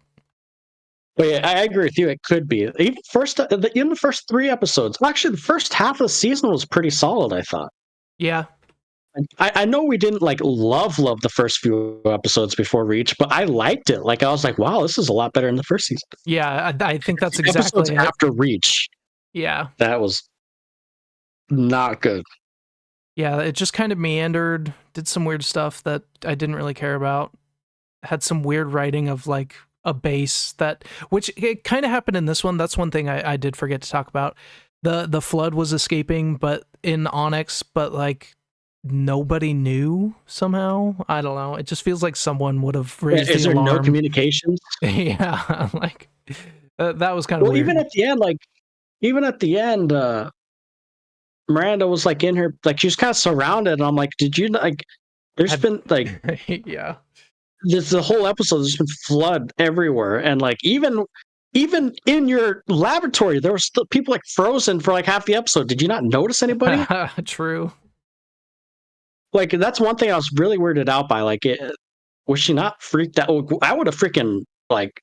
I guess maybe she's trying to contain being the scientist and containing it, or just so locked in she's not paying attention. That maybe it just. I thought that was weird because like they were. It specifically showed behind the glass people getting attacked. Yeah, and I feel like that's been a problem this whole second season, where like there needs to be better communication at this base. Master Chief's running around. You tried to capture him, he got away, and then like there's no communication. There's nothing over the loudspeaker like Master Chief is on the loose. Look out for him. Like it's just, I don't know. They need better communication. And the flood, like hello, on alarms, like they're down in the prisons. There was flood, like it was already like a freaking army of flood down there. Yeah, are there no cameras that someone's watching? Like we know there's cameras then, like, in this base. And then like it obviously got all the way up to the main with Halsey and them up there. Yeah. So we're like, you're right. Where's the alarms? Like it's all the way in the deep basements. Yeah. And it's all the way at the top. Like where? And it's in the laboratories. Like, yeah, that's part of the inconsistent writing for me. Yeah. Anyway, yeah. When you start thinking about it, it's like, oh Lord. But yeah, 5 out of 10. It's average. Yeah, I did really. I like this episode and the Reach episode were definitely highlights, and I enjoyed those. But yeah, overall, it balances out to average. Like we're considering all the lower episodes too. Like just this episode, like you said, you gave an 8, I gave a 6. The Reach episode we gave 9s. Even the first few episode seasons, I think we gave like 6s and 7s. Yeah, it's just the 3. In like episode 5, 6, and 7, we were like, oh. Yeah. But it didn't ruin it. I'm gonna watch season 3 when it comes out. I'm pretty sure this is one of Paramount's best shows, so I'm sure it'll get a season 3. Yeah, it will come out. Yeah. Yeah. So I'll still watch it for sure. I'll watch it. Again, maybe this is me being hopeful, but now that Chief is on Halo, maybe he has his suit back. He has Cortana back. Maybe we'll start to feel a little more Halo-y. But regardless, I still enjoyed it. And this episode didn't scare me away. Like, because remember I told you if certain things happened, I would have freaking gave us a 2 out of 10. Yeah, yep. Oh, they didn't do that. That's good.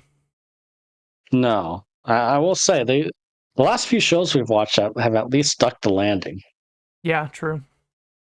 Like even Masters of the Air, right? It's the great finale. This was a decent one. Even as much as I didn't like Loki, the finale was good. That's true, yeah.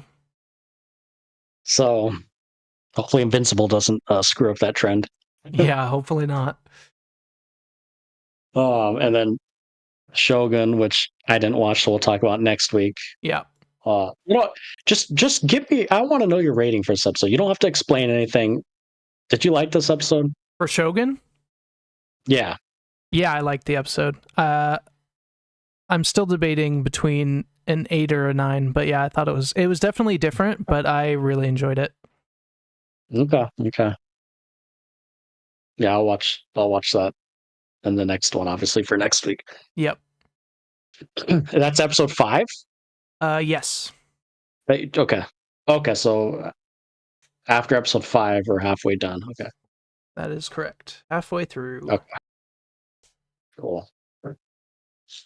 I just have now Korra I want to talk about. Let's talk about Korra, book 3.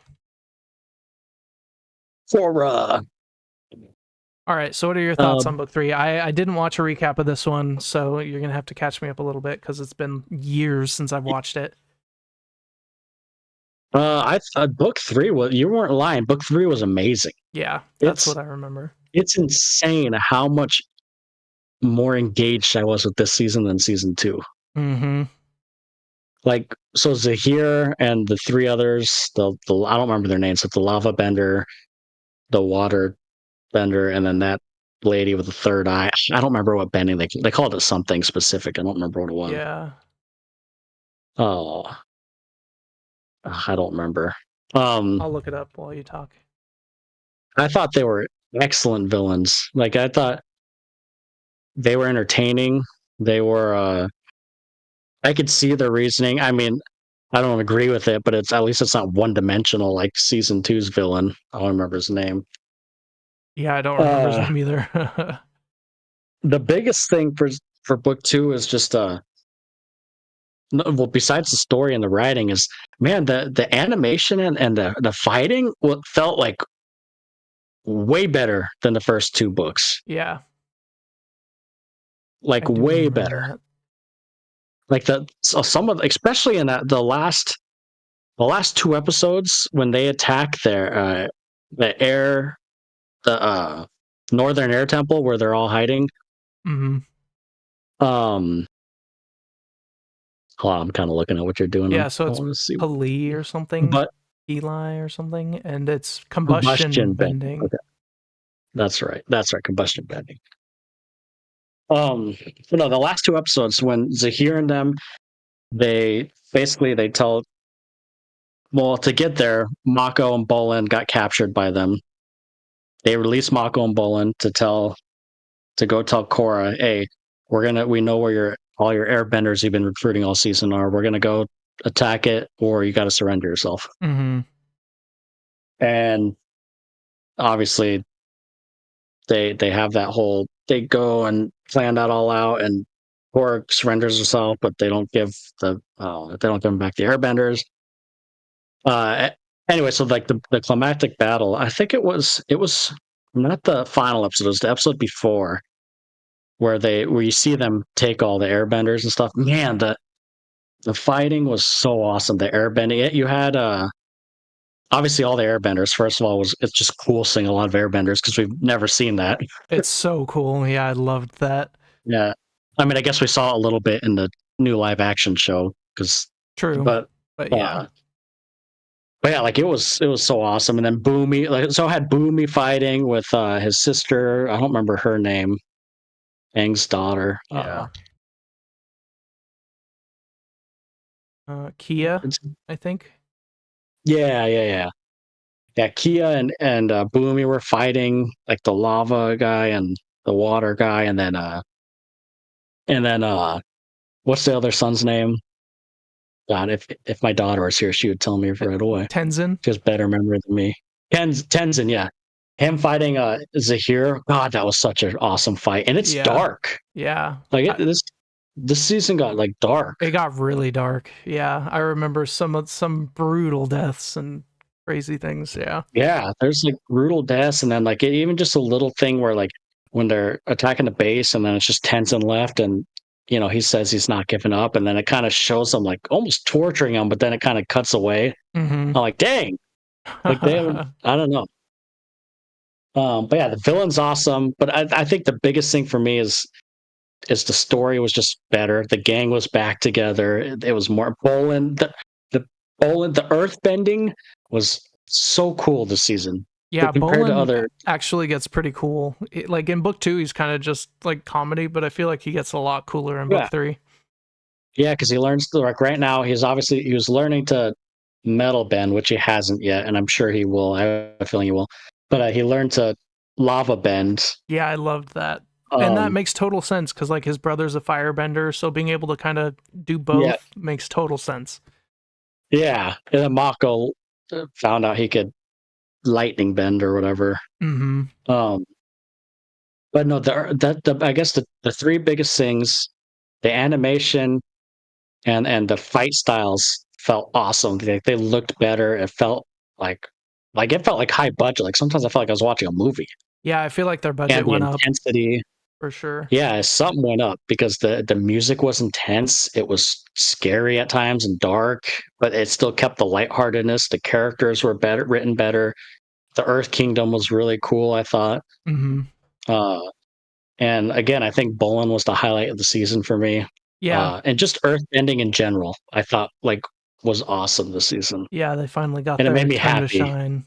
Yeah. Yeah, it made me happy because earthbending never has their time to shine. And like this, the fight scenes of Bolin and Mako fighting together with the earth, like there's stuff like I feel like I haven't seen with the earthbending, or at least in Korra. And I Yeah. was like, yes, like it's awesome. Like finally I'm seeing earthbenders like being defenders, but also on the attack too, and like and helping like Mako, shooting them up in the air and blocking things. And oh, they were doing such unique things with earthbending. It was so cool. Yeah.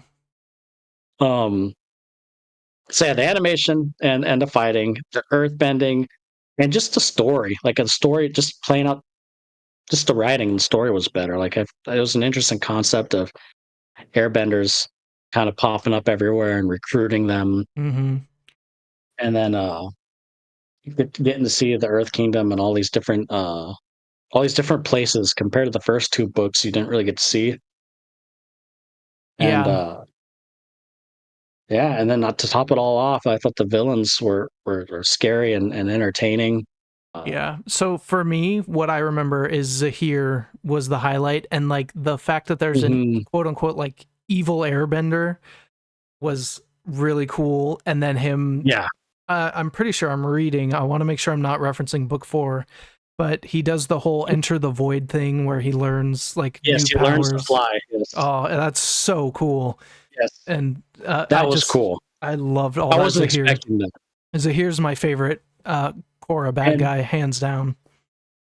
and he's still alive. So Mhm. it ended with they pretty much said, oh, she's too late. The poison's been there too long, and then the metal bended out her. But Korra's kind of like, again, this is actually we should probably mention spoilers, but I have it on the screen. Korra, okay, uh, Korra she's still kind of injured. She's in a wheelchair, and then uh, Tenzin's daughter, what's her name? Jinora. Jinora, she becomes a master, which I thought was pretty cool. Jinora becomes pretty cool, yeah. Yeah, she's even cool in book 2. She started becoming interesting. Like just how she's so like spiritual Mm-hmm. and stuff.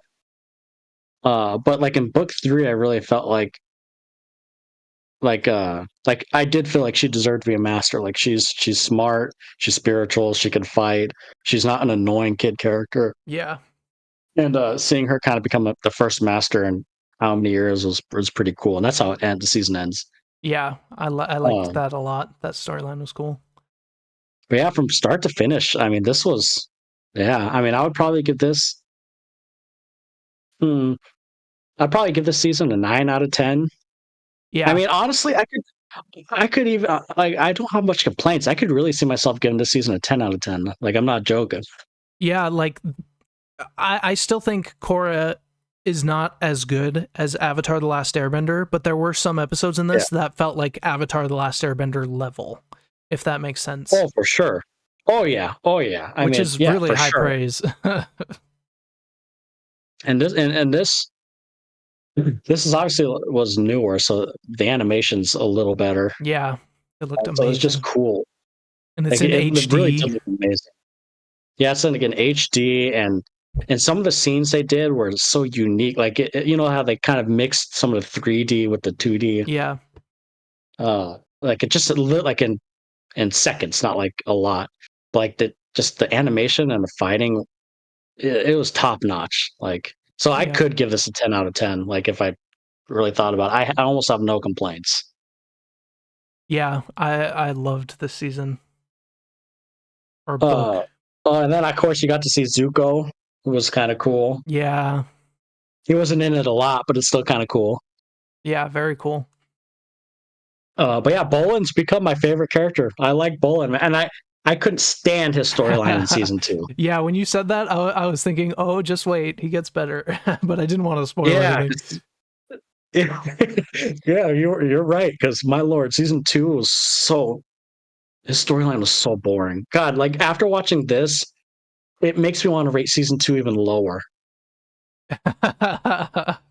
I literally like the more and more I think about it, and after seeing like a good season like this, book 2 was not a good season, like Yeah. at all. What I don't know what I don't even remember what I gave it, but like it's a below average. I don't remember if I gave it below average before, but book 2 was the Yeah. only highlight Not was great. seeing the like we talked about seeing the origin story of kind of the Avatar. That was kind of cool, but Yeah.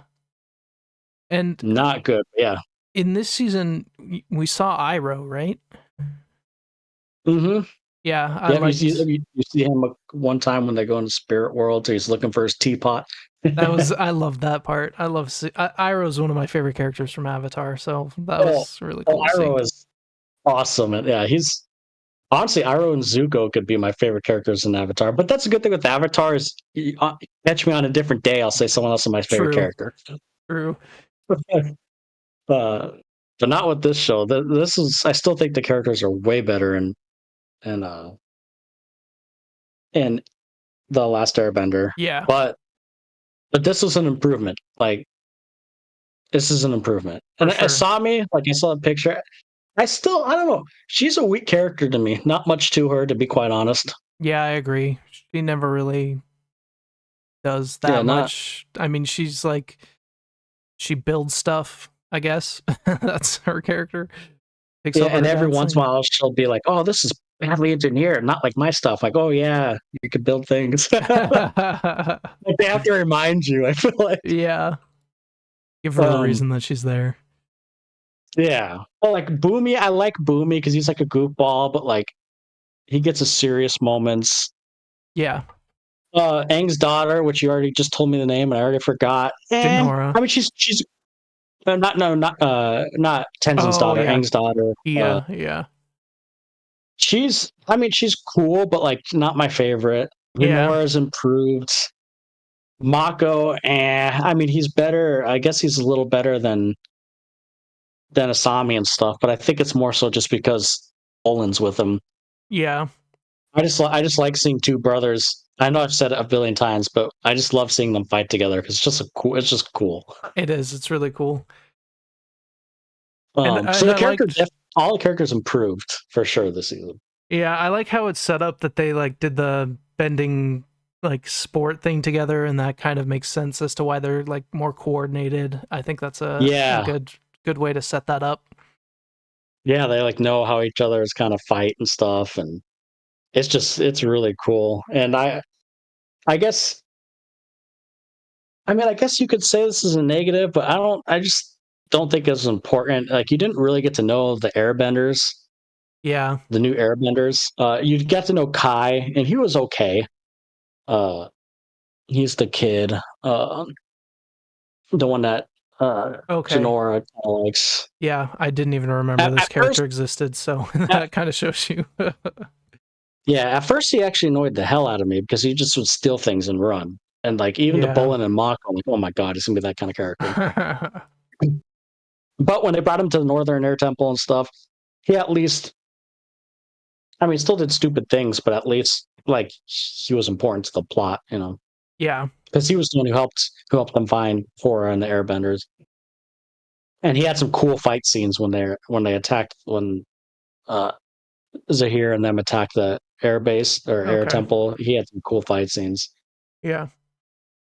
but the Airbenders, they're like you didn't really get to know them. But I don't know if that was the point of the season. That's why I don't think it's a negative. Yeah, I can't remember if you get to know more in book 4 or not. It That was just much. cool seeing a bunch of Airbenders. Yeah, that is cool. I also But I'm did not very curious expect to see where it that. goes. Like that was a surprise, and it was No. a nice surprise. Oh, I didn't expect that either. I remember telling you, like, I don't know where this is going to go because Mhm. book 2 ended so weird. Yeah, I think that was a good And choice. like at the very beginning of book 3, like in the very first episode and scenes, they had her cleaning up the city from the vines. I'm like, oh, is this whole season going to be her cleaning up the city? Like, I don't want another, like, I don't want a season of that. And thank God it wasn't. Yeah.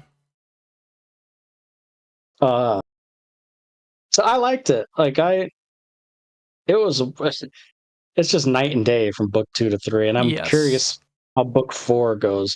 I'll tell you this this season kind of felt like I know everyone makes this comparison, but it kind of felt like an Empire Strikes Back episode, or it felt like the build up to things and a downfall of a hero, but then you have hope because you have like Tenzin's daughter that I already brought her in. She's Janora. becoming a master, yeah, and then Yeah. Mako and them and Boland are learning new banding, but they almost in a sense got defeated in a way with Korra kind of injured. I don't know, it just felt Yeah, it that was makes great. sense. Yeah. I mean, that's a great story, so following that is Yeah. a good choice. I'm very curious how season or book 4 is going to be. Yeah, So I'm starting that tonight. I'll watch a recap. I don't know if I'll have time to watch the actual thing, but I'll have a little bit more to say. Yeah, I don't blame you. The next one. Yeah. But yeah, I'm starting that tonight, so I should have that. I mean, we've been finishing pretty much a book a week, so Nice, yeah. it's easy when it's a show my kids want to watch. True, yeah. I try not to let them watch a lot of TV, but when we watch Korra, I'm like, okay, we can watch another episode. Yeah. That's funny. And I think after this, I'm gonna have them watch the Last Airbender, because they watched the live action, but they didn't watch the animated Last Airbender. Cool. So that's exciting. Yeah, that's pretty much. I'm trying to think if there's anything else I thought of this season. I think that's all I had. I'm so glad you're watching. I've been telling you to watch this for years. I know I've said that before, but I'm just so glad you're finally watching it. Technically, I am watching some sort of anime, right? No, don't say that. You will get comments that this is not anime. It's the Americanized anime. It is Americanized, yes. It's American animation. Yeah, there you go. But maybe it'll be a gateway to anime. I know I'll get bagged, but it technically is. It's inspired by anime, I should say. Yeah, I would agree with that. It's definitely inspired by anime. Yeah, there you go. It's not anime, but it's inspired by a little bit of the art direction. Yeah. But yeah, that's pretty much all I had. I think horror didn't annoy me this season, so that's good. Yeah, that is good. All right, so we have about 15 minutes left. Do you want to do a guess the game, or is there anything else you want to talk about? The only thing I want to talk about is what do you think of the stuff with Dragon's Dogma 2? You said you read about that stuff? Yeah, so it's getting bagged online for having a bunch of microtransactions to do just normal stuff and normal games, which is kind of disappointing. You can earn in game. You can, yeah. So like fast travel, there's like things that let you fast travel from anywhere, but you can earn it in game, or you can do a microtransaction. I hate microtransactions, and I feel like I've seen some good things about the game too, so it does make me kind of want to try it, but microtransactions just turn me off to a game, especially when it's a full-priced game and then it still has microtransactions. That's just annoying to me. Yeah, and I know people's arguments are, why does it bother so much if you could get it in game? Number one, when you have microtransaction in a game, they build the game around that. I don't care what no one says. It's like kind of incentivized, or they make it they have to make it a little harder to get it so that there's some incentive to buy it. So yeah, I see I know what you're saying. And number two, I guess there's three things, is why even if it's not a big deal, why would I not complain about a company charging $70 and still doing like transactions for fast travel? And there's another one too for cosmetic stuff, maybe like changing your like character building stuff that you should be able to just stand in front of a mirror in the game and be able to do. Yeah, or earn in game, I should say, which I think you can, but again, it's just not the point. And thirdly, Capcom put the microtransactions in after the game came out, so the reviewers didn't review it with microtransactions. I did not hear that. That's shady.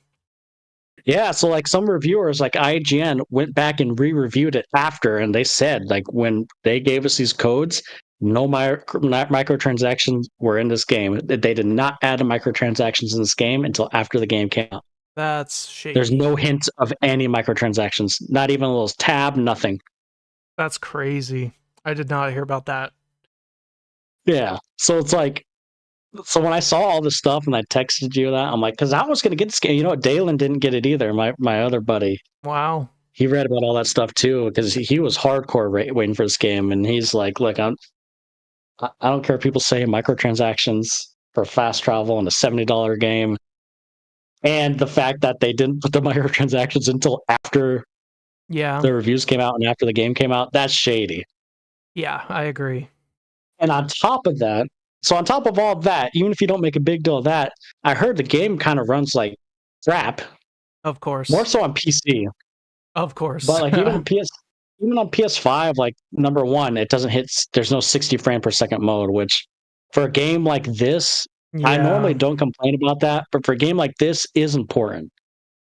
Yeah. When you have to time things perfect and you're it's about combat. Yeah, that makes a big difference.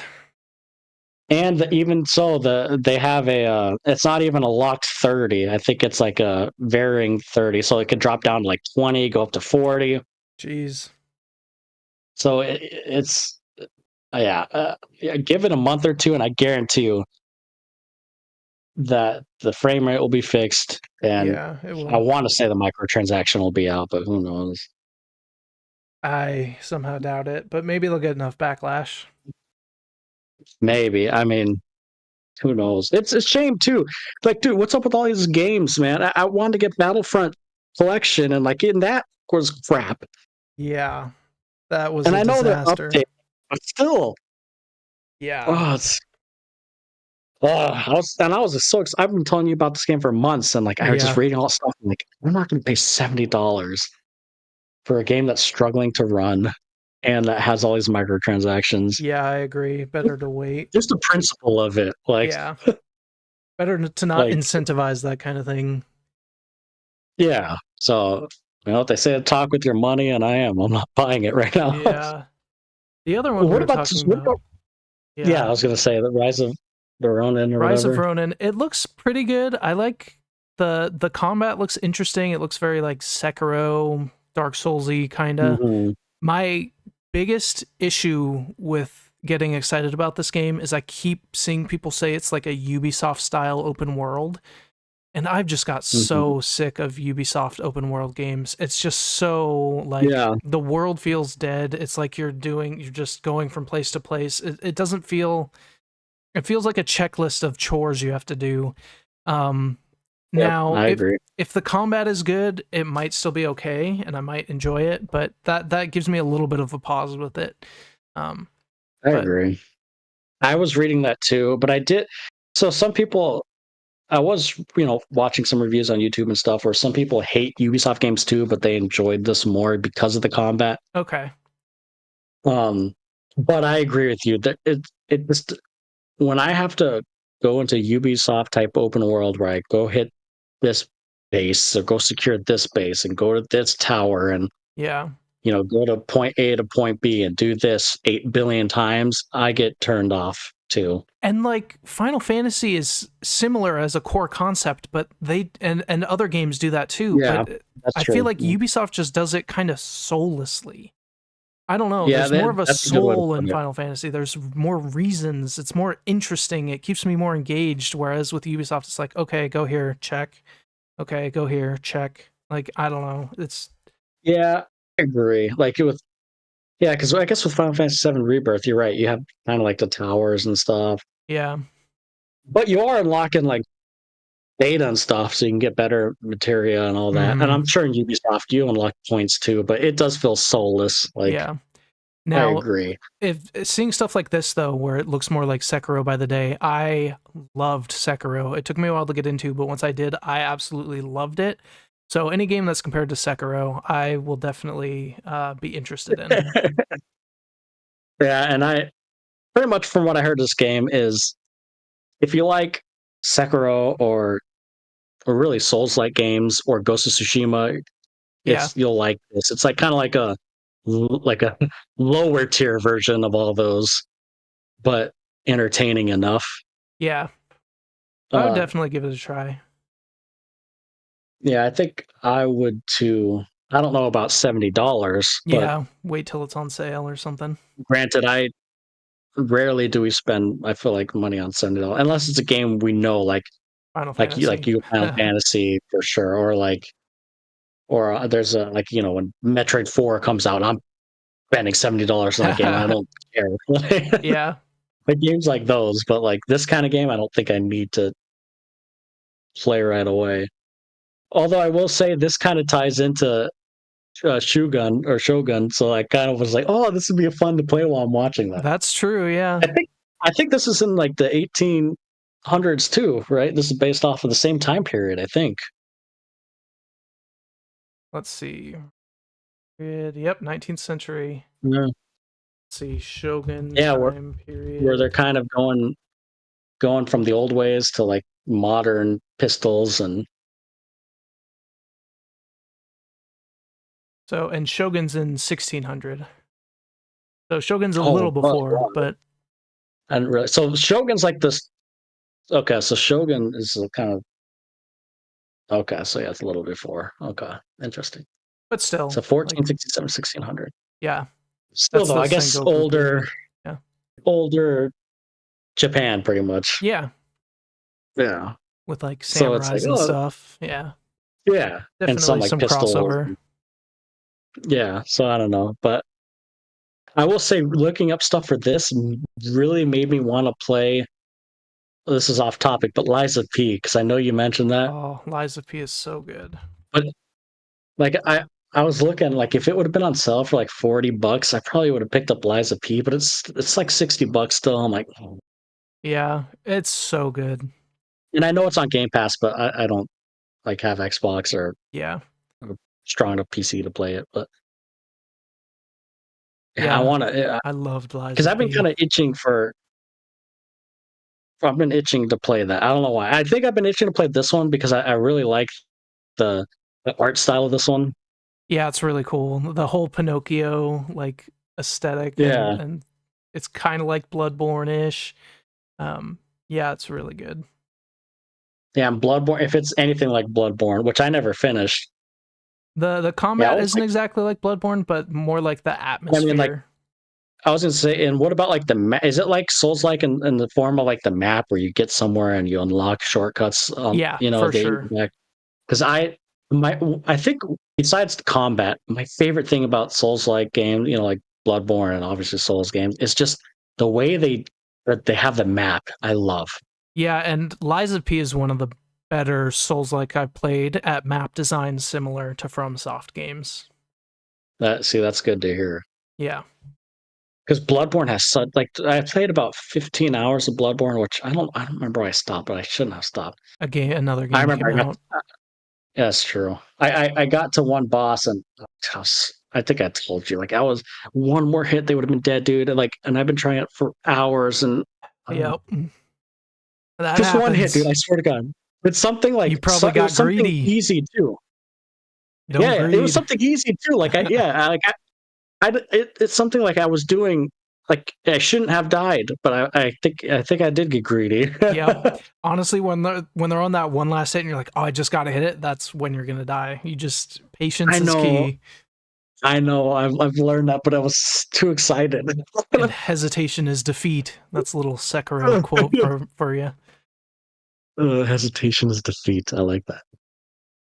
But yeah, if it's anything like that, because the one thing like I played I played Demon Souls and I played a little bit of what was it Dark Souls 1. I would say Uh, Dark Souls 1 might have the best map design. It is so interconnected and like everything leads back to the hub. It's so cool. I loved how they made that yeah, map. I haven't played enough to If you to liked know. the map design, I mean the gameplay's a little bit dated, a little janky, but the map design is so good. And it's I will definitely say still Demon playable. Souls, I did not care for the map design because it felt. Yeah. I mean, you pretty much just teleport to different maps. It feels like. Yeah, and then it's like a straight line once you get there. Yeah. Bloodborne, I loved the map and I was having so much fun. But if you're saying like Liza P is similar to that, I think I'm gonna like Liza P. Yeah, I would say map design wise, Liza P is probably most similar to Bloodborne. And kind of going back to Rise of the Ronin, have you ever played what's it called, Neo or Neo 1 or 2? I think I tried Neo 2 a long time ago before I got into Souls games, so I should go back and try it again. Yeah, because I was reading the Rise of the Ronin has a little bit of this, and I think I tried Neo 2, I think as well a long time ago. That was before like I played any Souls games either. Yeah. And I was curious about this. I was reading that. I mean, if you haven't played any of them, just play 2. You don't need to play 1. Yeah, I've read that too. So I'm curious. Yeah, this one, maybe after Final Fantasy 7, if we don't have any new games to play, maybe I'll give Neo a try before the Elden Ring DLC comes out. Oh, that's right. When does that come out? June, I think. Oh, okay. So we got a little bit of time. Well, God, it's already going to be April.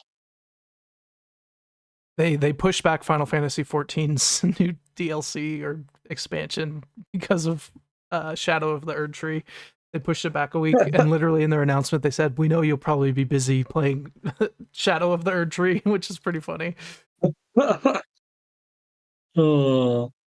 See, that's one of those games where I know you're going to play right away, but I probably will not play that expansion right away. Oh, dude. I got to beat the actual game first. Go back and beat the game, and then you have to play it. It's so amazing. I know. I'm literally... Oh, yeah. I still play the randomizer of that just to keep my skills up for the DLC every once in a while.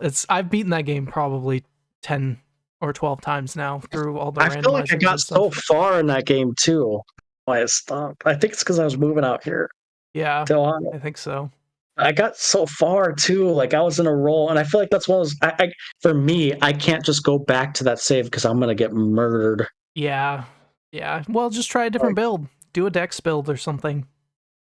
I loved my build though. Yeah, you use Blasphemous Blade, right? That is really strong. Yeah. I can give you a few other builds that are really good that could live up to that.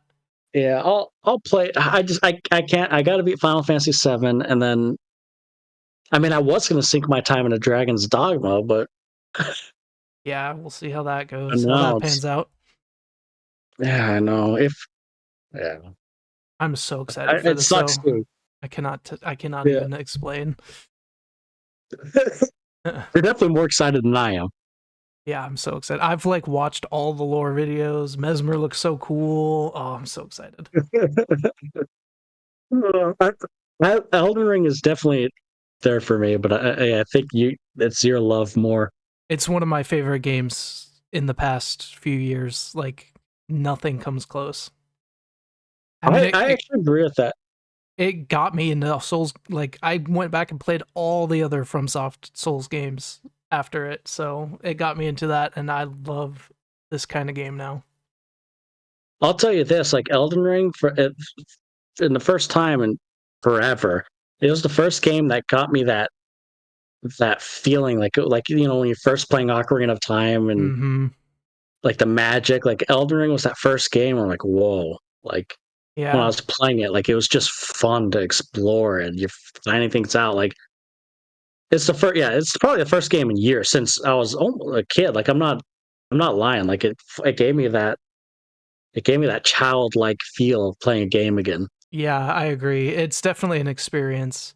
And I feel like the DLC is going to do a good job of that too, because they're doing a separate kind of upgrade system. So you can't just roll in there with your level 500 character if you've done New Game Plus a bunch of times and just one shot everything. I mean, it's $40 DLC, right? Yeah, it's going to be big too. So that's a big DLC. That's almost a full game. Yeah. You know? Yeah, I'll play it. And I will get an Elden Ring again, but I got to beat Final Fantasy 7 Rebirth, and then I'll see. Or actually, I don't even think I have Elden Ring anymore. Oh, what a shame. I think I had I had a physical copy and I can't find it, so I don't know if it got lost when I moved. Dang, I bought it twice. I bought it on PS5 and then I bought it again when it was on sale on PC so I could play the randomizer. Yeah, so I might have to buy. I think they have like a win pack or something where you get DLC in that. That'd be cool, yeah. But yeah, I'll see. But yeah, Rise of the Ronin, I am curious on it too. I have a hard time spending $70 on any game. Yeah. You know? Yeah. But it just sucks because I am in that like samurai mood and True. but it's $70. Yeah, I don't know. Yeah, it'll go on sale at some point or go on like the PlayStation Premium or whatever. Yeah, that's true. Yeah, I could. Yeah, because I don't like to spend I try to spend like when games are on sale for like $40, $30. Yeah. But maybe I'll wait. Maybe hopefully Lies of P will be on sale here soon enough, and maybe I'll give that a try. Yeah, it should be. That's a good one. Highly recommend. What about Lords of the Fallen? I would try it if it was on sale, but I don't know. It doesn't like, seem up there. Like $30? Yeah, I'd get it if it was 30. Yeah. Yeah, I've heard good things and bad things about that game. Yeah. It doesn't seem like my favorite kind of Souls-like, but we'll see. Yeah. But besides that, I don't have anything else. Yeah, I think we're good to wrap up. Yeah, you need to watch Shogun. I'm excited to talk about this one and the next one. Yes, I'll have those two watched. This weekend, is it next week? Godzilla X Kong this weekend? Yes. Godzilla, whatever it is. Okay, we should see that. Yeah, Godzilla and Kong, or is X mean and? I don't know. The new empire. Godzilla and Kong. It's not Godzilla and Kong. I don't think so. But yeah, we'll have to see that this weekend and talk about that. Yeah, I'm probably going to see that. Yeah, I'll see it by the time or you know what though? Although I will say, we could talk about it when we're done. But yeah. Okay. Cool. Well, thanks everyone for joining us, and we will talk to you next week. Peace.